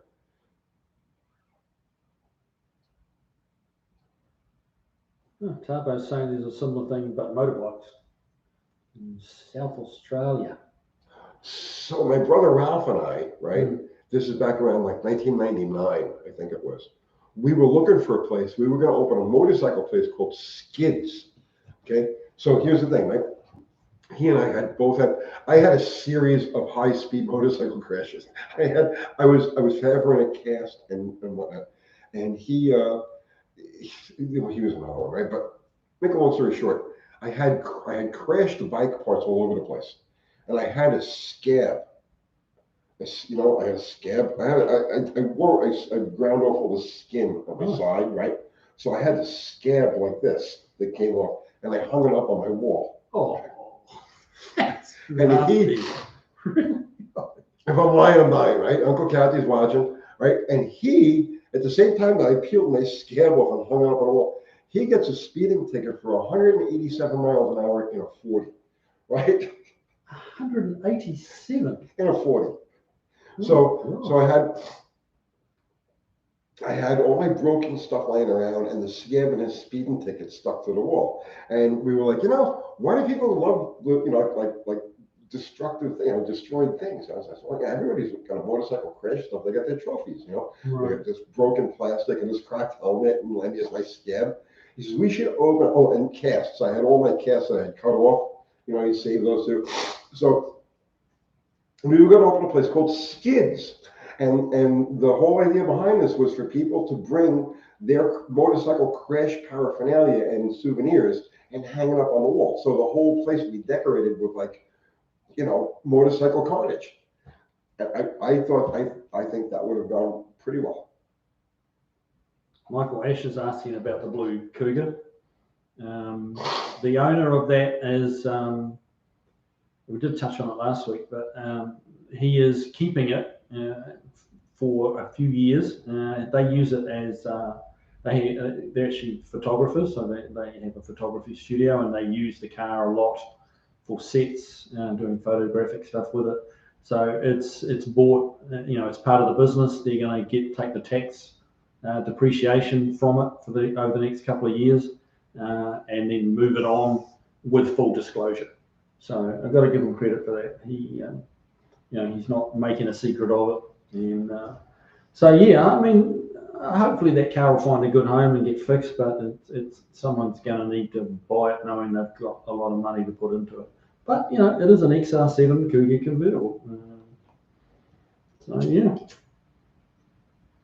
Joe's Fox Body and Muscle Car Garage. Welcome to the show. Yes, welcome. 50s type hamburger place recently opened up in my town, Mexican Spit. They are in the middle of the block and people say the food isn't that good. What is the point if you can't park old cars there? Yeah, well, they don't get it. That's all. They just don't get it. Right. Gypsy Club Kablamo t-shirt. It's Zero. Hey, so Zero, you're an F1 fan. That's cool to know. Zero is like a renaissance man. He's into everything. I've got in my man cave. I've got a Michael Schumacher Benetton flag, which I got at the Australian Grand Prix. Hey, KIWI, Uncle Tony and Auntie Kathy. When are you coming out to California? We have huge car shows and swap meets at Pomona Drag Strip. Probably never, man. It's hard for me to get away from here. He'll come to California at the drop of a hat. Just give him a sleeping bag, pour them at your your living room floor, and he's there for months. We go to the Hilton, but we go to the Hilton. Mary gets lots of points, and I get to tag along on the flights for free and stuff like that. So it's pretty cool. Mr. Kiwi, back in the 80s, Snap-on toolmen carried around razor blades I welded together for them to sell their welders. Huh. What sort of welder did you use to do that? Okay. Joe's Fox by your Muscle Car Garage. Tony, what are your thoughts on opening up a valve release about 20 thousandths with a die grinder? Which valve release? The valve release in the pistons or valve release in the cylinder wall? Because either way, you're fine with that. 20 thousandths of an inch is providing you've got good castings, 20 thousandths of an inch isn't going to make any difference. Can help with the flow, though. Those releasing the cylinder ball. Oh, sure. Unshrouding the valve. It can make a huge difference. Yeah. On the pistons, no, you shouldn't have any problem. Either making them deeper, or are you making them deeper, or you? Because now, how deep are the ones already there? Are they stock valve reliefs that you're going to want to take 20 thousandths out of, or are they already cut? Because there's a big difference there. If it's a stock valve relief, then you should be fine taking 20 thousandths out of it. But if it's something that's already been cut, then you really need to know how much material you're dealing with there, and then I would start to get leery about it. So Shoehorn Jackson, have you ever heard of the 53 Dodge Storm? I haven't. I have not. Yeah, you stumped both of us. You got 2 for 1.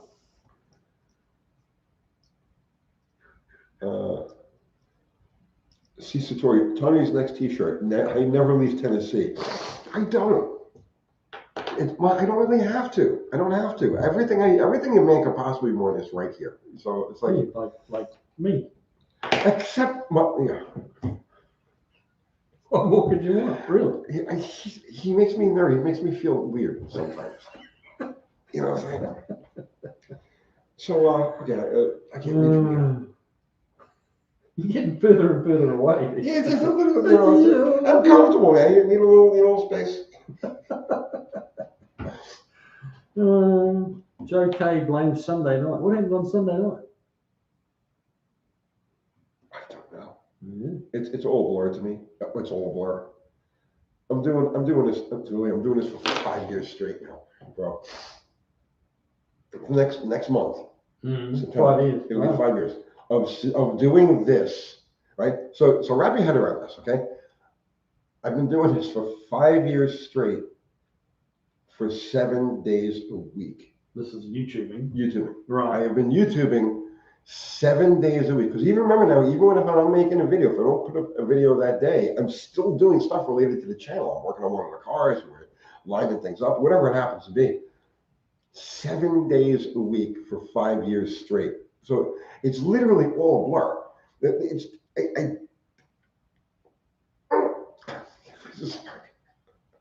this is hard.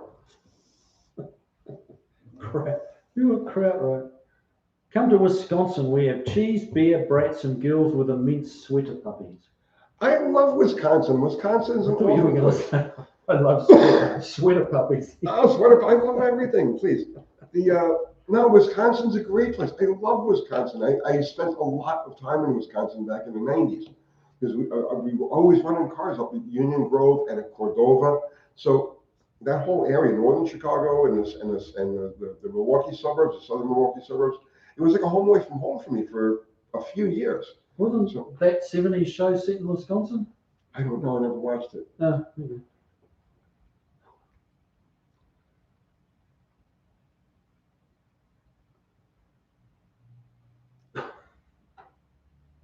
Make Tony laugh so he snots himself. That's charming, isn't it? Kathy's saying, I'm getting a puppy. You need to get him a cold remedy is what you need to get him. 12 hours from now, I'll have my puppy. Oh, God, there'll be no hope for you then. You'll just be all goo-go over the puppy. Have you seen? I've seen them. Yes, you've shown everybody the puppy. She's beautiful. She's beautiful. Social Blade say 6 years of UTG on November 17th. Well, we had the channel, but we didn't do anything with it for a year. We didn't do anything with it until September of 2018. Nada wants to know what a sweater puppy is. Well, there's two of them in most female sweaters. Yes. So just do the math. You'll figure it out. Don't you already have a dog? I have 3 dogs that I love beyond ridiculous, right? There's Maggie. But if you watch our Sunday Night Lives, we do our Sunday Night Lives from the house. So you can always hear my insanely spoiled and hyperactive and insane dogs. Sunday nights. There's Maggie, Darla, and Lily. Poppy passed away about 2 months ago now.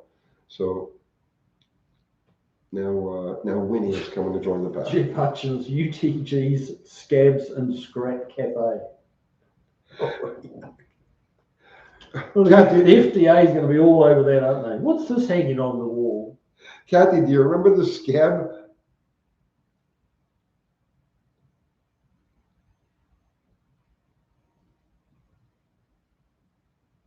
She's not answering.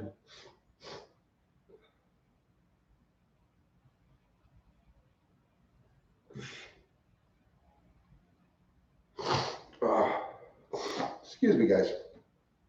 I recently had a UTG, this is Tabo, UTG video pop on the suggested list. The one where Kathy was chasing Tony around the yard trying to convince him to do YouTube. Yeah, we did that. Good Lord. That was like, we were only doing YouTube for like 4 or 5 months at that point. And I think we had one big video. We had one big video and we did that. It was how it all began. No, okay. You never saw that one? I haven't seen that one, no. Oh, it's good. We did a couple of them like that. Kiwi, what MIG do you use? Do you have a preferred brand? Look, I've had a golden run out of Eastwood welders. You know, they are well priced. They're well backed with a good 3-year warranty. And I've used the mainstream big name brands. Some of the real high dollar ones are a little more advanced in the digital displays and a little bit more tunable. But for 4 or 5 times the price, you really can't beat an Eastwood, in my opinion. Haven't bought one for a while, to be fair, so better stuff may have come out. But if it lasts twice as long, it costs half as much. Yeah, can't be all bad, can it?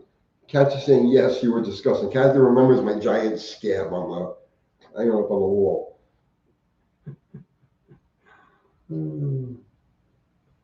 Well, at least I haven't had Mrs. Kiwi come on and say I'm disgusting. Oh no, you don't know. It was bad. It was bad. So I can imagine. I don't really want to imagine. I high-sided my Ninja, okay? Right. And I don't know how fast I was going, but fast enough to slide down the road and grind all of the skin off my side, the side of my ass, and my arm, right? So, and I broke my ankle, and I cracked my helmet, and I was a mess, right? Oh, and I broke my ankle. Yes. Broke my ankle on this one too. And I actually went back and did a starter job. So help me, if I'm lying and dying, okay? I'm lying and dying.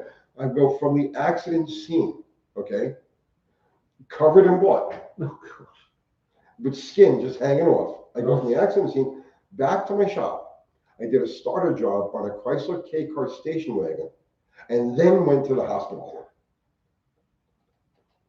Oh, I had broken ribs too. I had broken ribs. I had a toolbox at my house that still has blood stains on it from when I climbed up, because I needed to climb up to get to the tools. So when they saw all of the, Kathy, am I making this up? He has two permanent, okay. The bike gets scratched. So I get to the hospital, and they're like, oh, you're going to the burn unit. And I'm like, what? So no, you got to go to the burn unit. You're missing too much skin, right? Oh, wow. Yeah, so they're going to send me to the friggin' burn unit. And I was like, no, just get me out of here, right? So I made Kathy check me out. They put a cast on my ankle, and they checked me out. So I went home, and I took a tweezer, and I picked out all of the glass and because there were pieces of, when you slide down the road, you all the debris is Pick there. up all the shit. Yeah, like little pieces of asphalt and grass and glass and everything else. And I picked all of that stuff out. Deer and, yeah, and I was in my shop working the next day. Kathy, if I'm lying, I'm dying, right?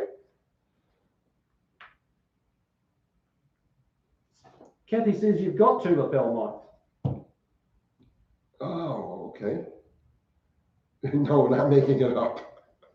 Jeez.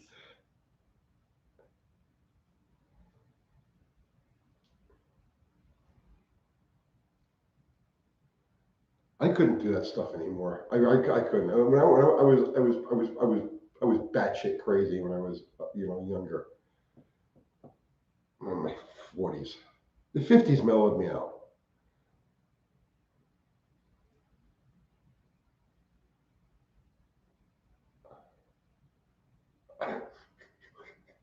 Jay Leno, that's cool. I hadn't heard that story. What did he do? Jay Leno, he left the hospital to sleep in his own bed when he got Yeah. burned, and then drove himself to the burn unit. Yeah, I would have done the same thing. I would have done the same thing.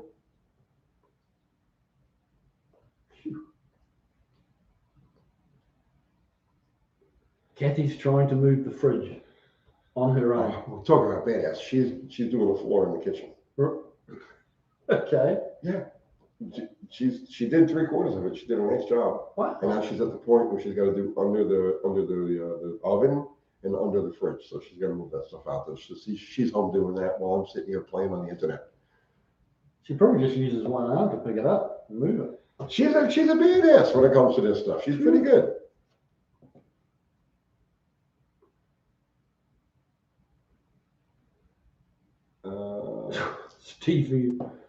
Stevie B did rear pads on an STS Cadillac when he got home from shoulder surgery. Ooh, that'd be brutal. One for the road. Move the fridge. Only if you had a strong man. Oh, is that? Take the bodies out the first, bodies out it'll first. make it easy to move.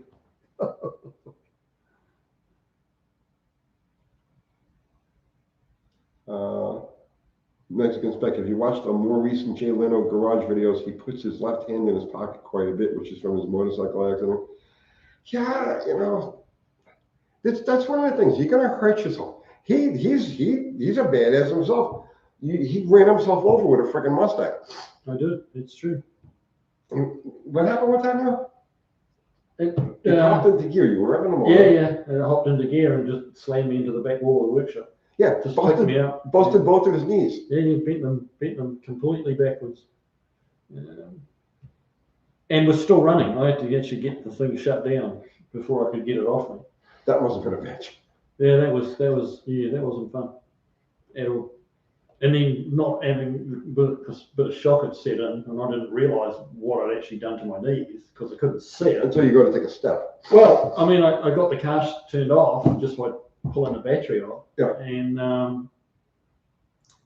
pushed the car, because my back was jammed, so I had something to push and need my legs for that. But as I pushed the car away, I just went straight down.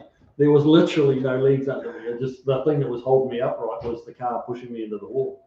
And then I just went down like a sack of proverbial shit. The same thing happened to me when I shattered my tibia. I had a motorcycle crash. Right. And I shattered my tibia, and I was like, for your first, when you know what I'm talking about, as soon as you have like major trauma, the first thing your brain says is, it's okay.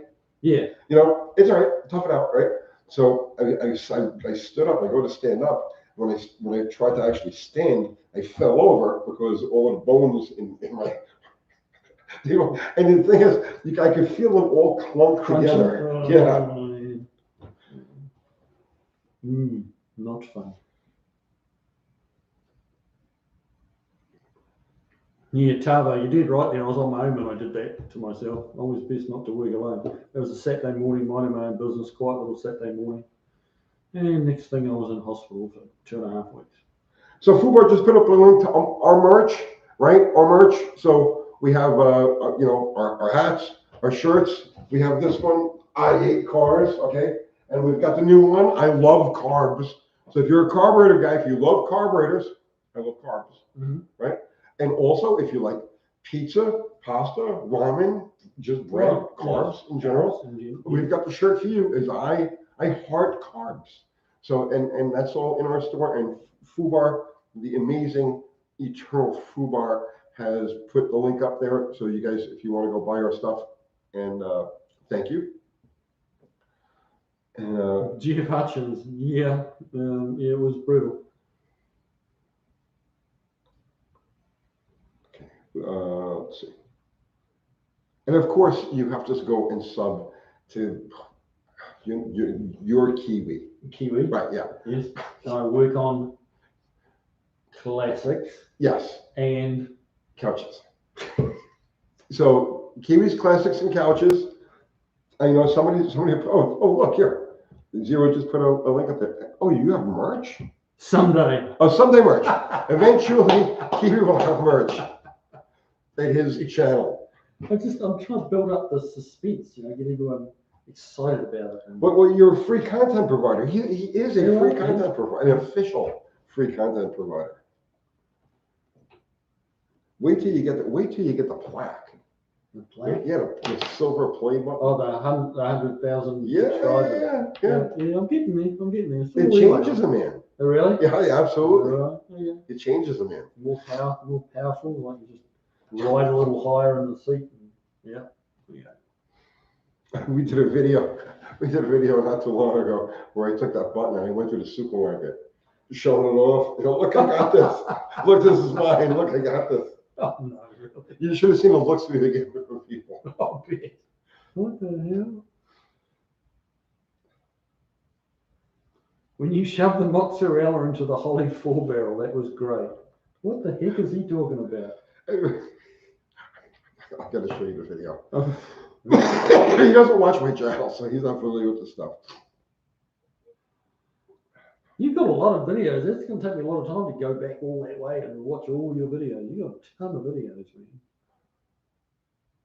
Well, if you're gonna play the YouTube game, man, you gotta keep pumping that content. You've got to watch how the experts do it, I guess.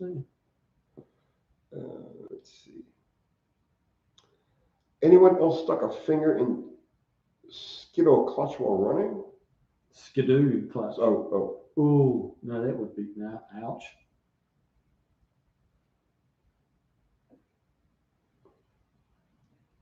Okay. Run for the road. I can't see hurt kids. Even minor injuries for kids break my heart. Yeah, I know. I'm kind of the same way. Well, I mean, the injuries themselves don't bother me, but obviously I don't want to see a kid. I mean, things don't faze me. I've seen injuries, blood, burns, whatever. It doesn't really faze me very much. But yeah, when it happens to a kid or a pretty girl, it's always horrible when something happens to a pretty girl. Sweet. Pretty girl on the back of a motorbike on a short. Did you see that one where the guy was he was doing the drifting on the motorbike? I didn't see that, but I see it all the time. And it just spat her off and the bike went over her. You get And she was wearing the cutest little tiny short shorts. right. That's little what I'm saying. Teeny tiny top. Yeah. And yeah. I see that all the time. I see that all the time. Like no brains, no thought Well, I guess she whatsoever. just didn't think that her boyfriend or whoever he was going to dump her on the pavement. But I don't think he did it on purpose. But it's double-sided idiocy. You know, it's like just not thinking. Hmm.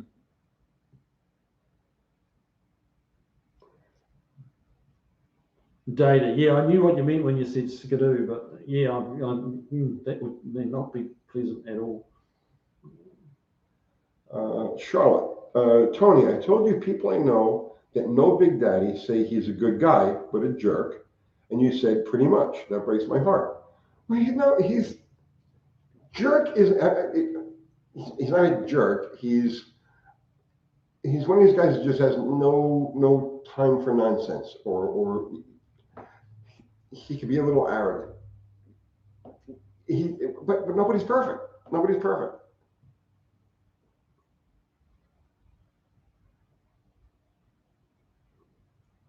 What's Chris Freeman talking about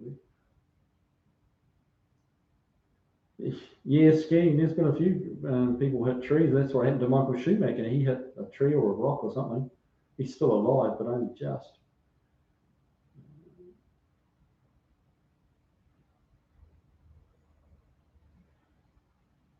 What was that now? Jeff Hutchins, detached the joints in my pinky finger by getting a glove caught in a drill press. Closed up the shop and went to the freaking hospital.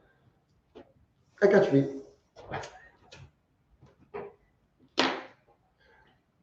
I had a customer dropped off a Quadzilla. Kathy, do you remember the meat glove?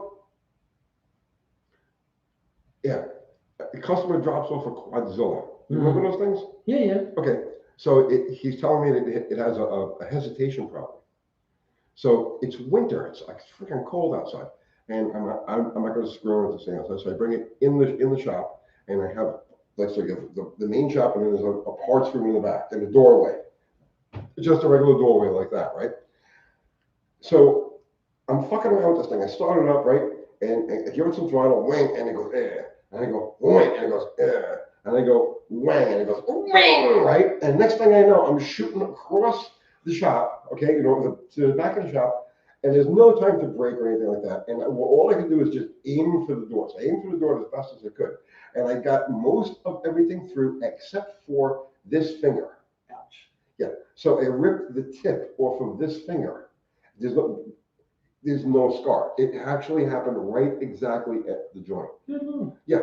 So the tip of this finger was just laying on it. So I picked it up and I slid it back on, and we taped it.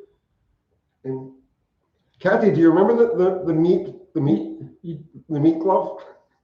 Oh, I left it, actually, like degloved it. Yeah. Right. Yeah, it was just the bone sticking out.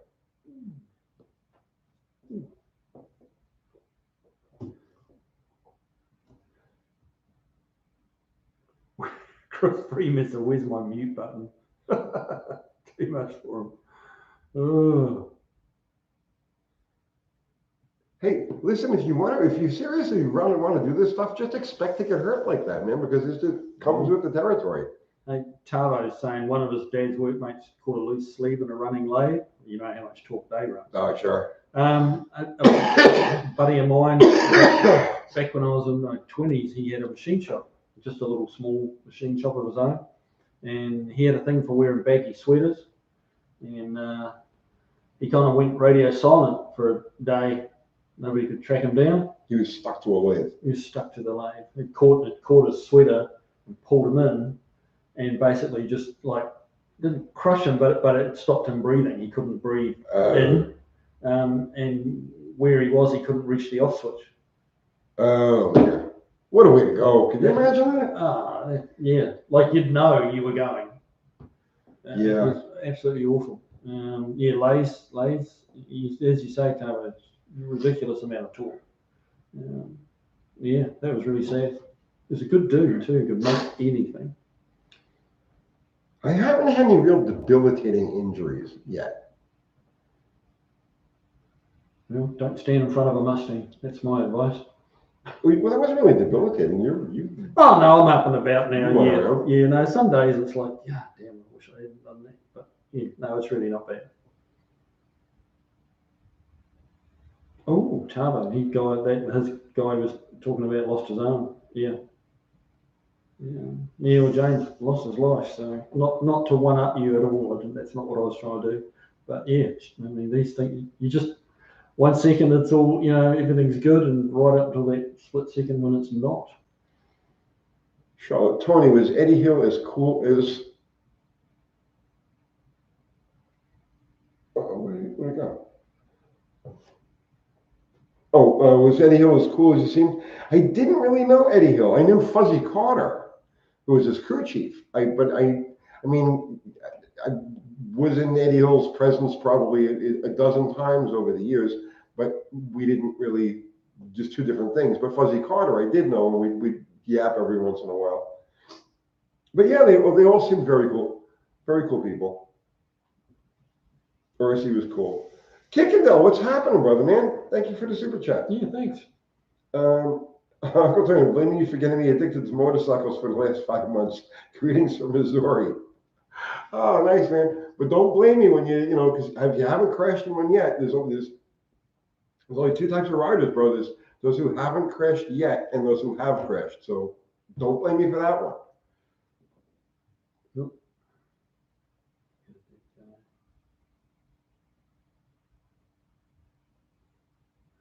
What's on the 2B? KIWI, is that what caused the total knee replacement? Yeah, it was. Yeah, it just destroyed my right knee. My foot was, instead of pointing north, was pointing south. And yeah, nice. they tried 3 times to fix it, and then they said, no, you need a bionic one. So yeah.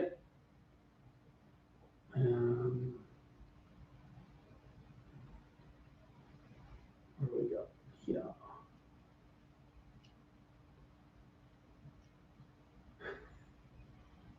Jeff Hutchins. More importantly, is KIWI as cool as he seems?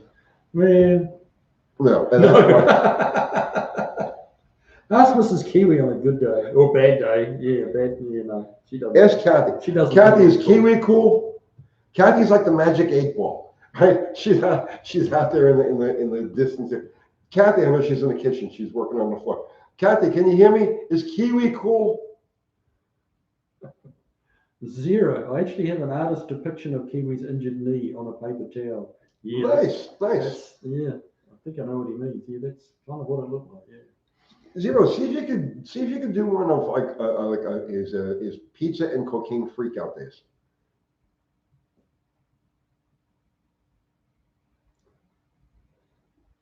Eddie Hill was fastest on land and water? Yes. I didn't know that. Dominic Sergis. Tony, did you know Broadway? Broadway was just before my time, but I came up behind Broadway. I came up under Jerry Caminito. Jerry Caminito came up under Broadway. Yeah. 0 said Uncle Tony drew it and he won it. What am I missing here? Oh, what am I missing here? I drew you with broken with your knees. Oh yeah. Yeah, and I guess I sent it to. It's all a blur. I just got done telling you guys. I'm doing this for 5 years, 7 days a week for 5 years, and I was like, it's all a blur. I don't remember any of this stuff. I want to see this picture.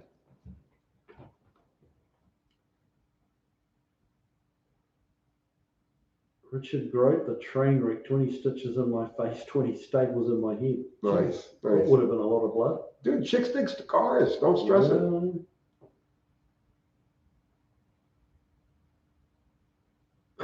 June bug on a knee at 100 miles an hour on a bike at night. Yeah. I'm sure. Yeah, buddy of mine had it when I was in my jet ski racing days. A buddy of mine had a real hot rod one, and he had that up to like 90 mile an hour, like GPS 90, not the little silly overrated speedos they have on. But he hit a duck. We were close to the seashore, and there was a whole lot of ducks in the kind of the mangroves there, and the noise startled them, so they flew off. and he nailed one right. He's holding the handlebars and just nailed it right on the fist. I bet you it broke his. I don't think it broke it, but man, it swelled. Like he had to. That was it. He was done for the day because it swelled up like he had a boxing glove on it. And just man. Did you actually wreck a train though, Richard Grote? Because that's cool. If you wreck the train, you've got us all covered. Yeah, how do you top that? You know what I'm saying? Like, I crashed the motorcycle. I crashed the jet ski. I crashed the Mustang into my knees. I crashed a train. Train, yeah. Right, yeah. It's like, you'd have won that, you know? Yeah. South Jersey Jim, is there a paint brand to avoid?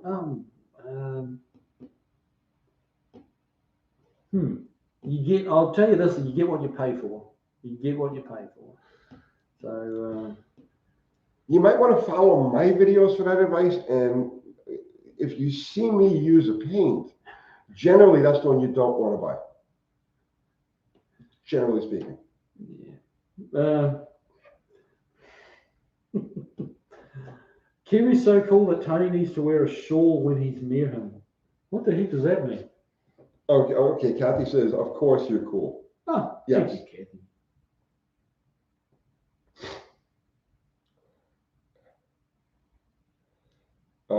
Tony, did Connie have a bad temper? Connie Coletta?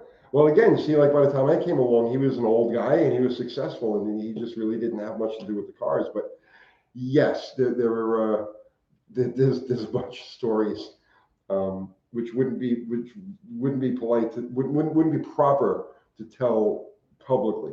But yes, I've heard, and of course I wasn't there. These all happened before I was around. But yeah, he had a temper, and he let it loose in very spectacular fashion at times.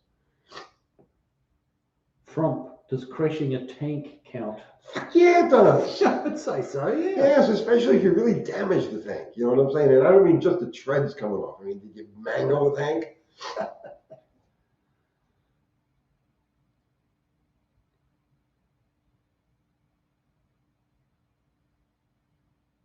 One for the road. How about close calls? Dude, am I even gonna go there? Don't even get me started. Close calls are a hobby of mine. Okay. You know how I relax when I'm on. Some people go home and they turn on the TV and they open a beer, okay, and they pet their dog. Right. My version of it is to go have a close call of some type. So that's not even. So Mark, please, is asking if we were Pee Wee Herman fans. No, he was a freaking creep, and I'm glad that he's dead. I'm very happy that he's freaking dead. He should have been dead many years ago.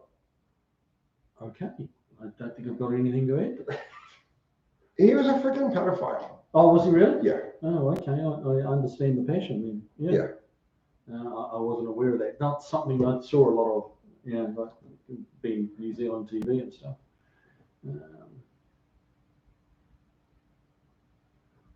Scoob, what will I need to swap from a Turbo 350 to a Turbo 400 on a 68 Camaro? Drive shaft? Yeah. That's about it, isn't it? You're gonna have to run. Flex plate? You're gonna have to run for the cable. Yeah. The TV cable. No, the flex plate should be the same. Yeah. Yeah, flex plate and bolt pattern. All the same. The train go together. Yeah, the drive shaft. I can't think of anything else that you might have to. Did I say TV cable? The electric. The kickdown cable. Yeah.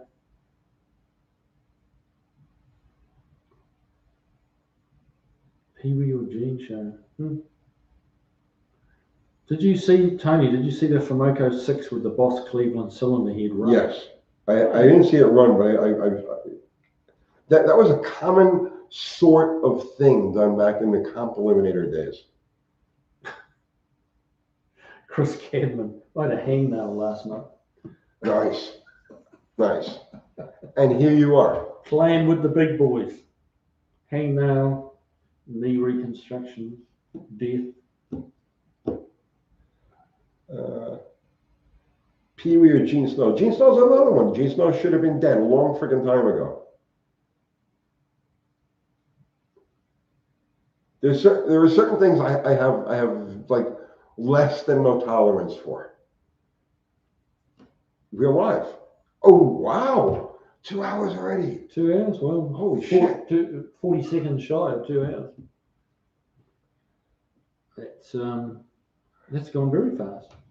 Richard Grote, I'd go with the profane trans mount if it gives you the bracket everything for like 30 something bucks. And it enters your tranny into the housing and doesn't allow it to move. Falcone, who was hotter, Linda Vaughn or Pam? Pam by a mile, but hotter than both of them was Nikki Phillips. Look her up. Wayne Ferguson, Kathy's gonna tell you off any minute now. No, because Kathy shares the same sentiments with certain types of people when it comes to certain types of people.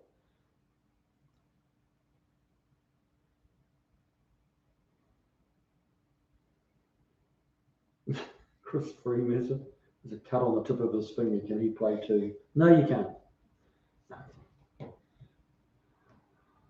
Laurie Johns was smoking? Not really. No, she was not. Dr. Arts, you've shown up with like, we're not minus 40, we're like plus 30 seconds overrun. And you've just shown up. Come on. What's happening with that electric buggy? She needs help. The fridge is too heavy. Oh, jeez. All right. You need me to come around, Kathy? Yeah, you need a real man to come over. Muscle over? Yeah. I'll leave Tony here at the shop and I'll come help you. All right. We're going to sign off in like 2 minutes, Kat, and I'll come over and then move the fridge. Hillary Clinton. Oh, God. All right. Too many rice balls in there. No, there's no rice balls. We didn't do rice balls this year. Let's see. Okay. Oh, Donald Burton is going off now to find a train to wreck. Make sure you get a video, man. No excuses. No excuses. Get video of that. End of time. Any engine grenades on the street stories? You must have some of those. Boom. I mean, which one do you want? Which one do you want to know about? Kiwi's hot rods and appliance relocation. All right, we're gonna pull a plug on this now, guys. So there you go. Fubar just put the link to our merch again, right? Keep Uncle Kathy employed, right? Our shirts, merch. We got the I Hate Carbs shirt. We got all of our other shirts. The Gearhead Mug shirt. The I Love Carbs. If you love a carburetor, you're a carburetor guy, or like pizza, pasta, ramen, all that stuff. Okay, all good carbs.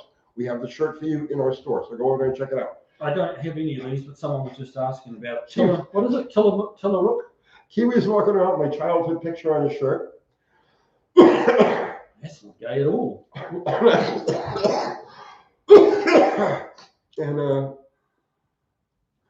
And somebody's gonna crash your shit. Yes. Get it on video. Get it on video. Did Kiwi win tonight? Close. Oh God, you're so close. No, I won. We're gonna. You won. Oh Jesus! No, we need 4 to go. We have to end this before no. 180. We need 4 more. Barry Fubar 0, guys. Thank you so much. I'm gonna contribute to the chat. Likes. Thank you so much. Guys. We really appreciate it. I gotta end this right now. No, get out of here, Kiwi. Stop. I got 178. I'm ending the stream. Where the hell? Oh, what was the button? No! It's over. Look, I won.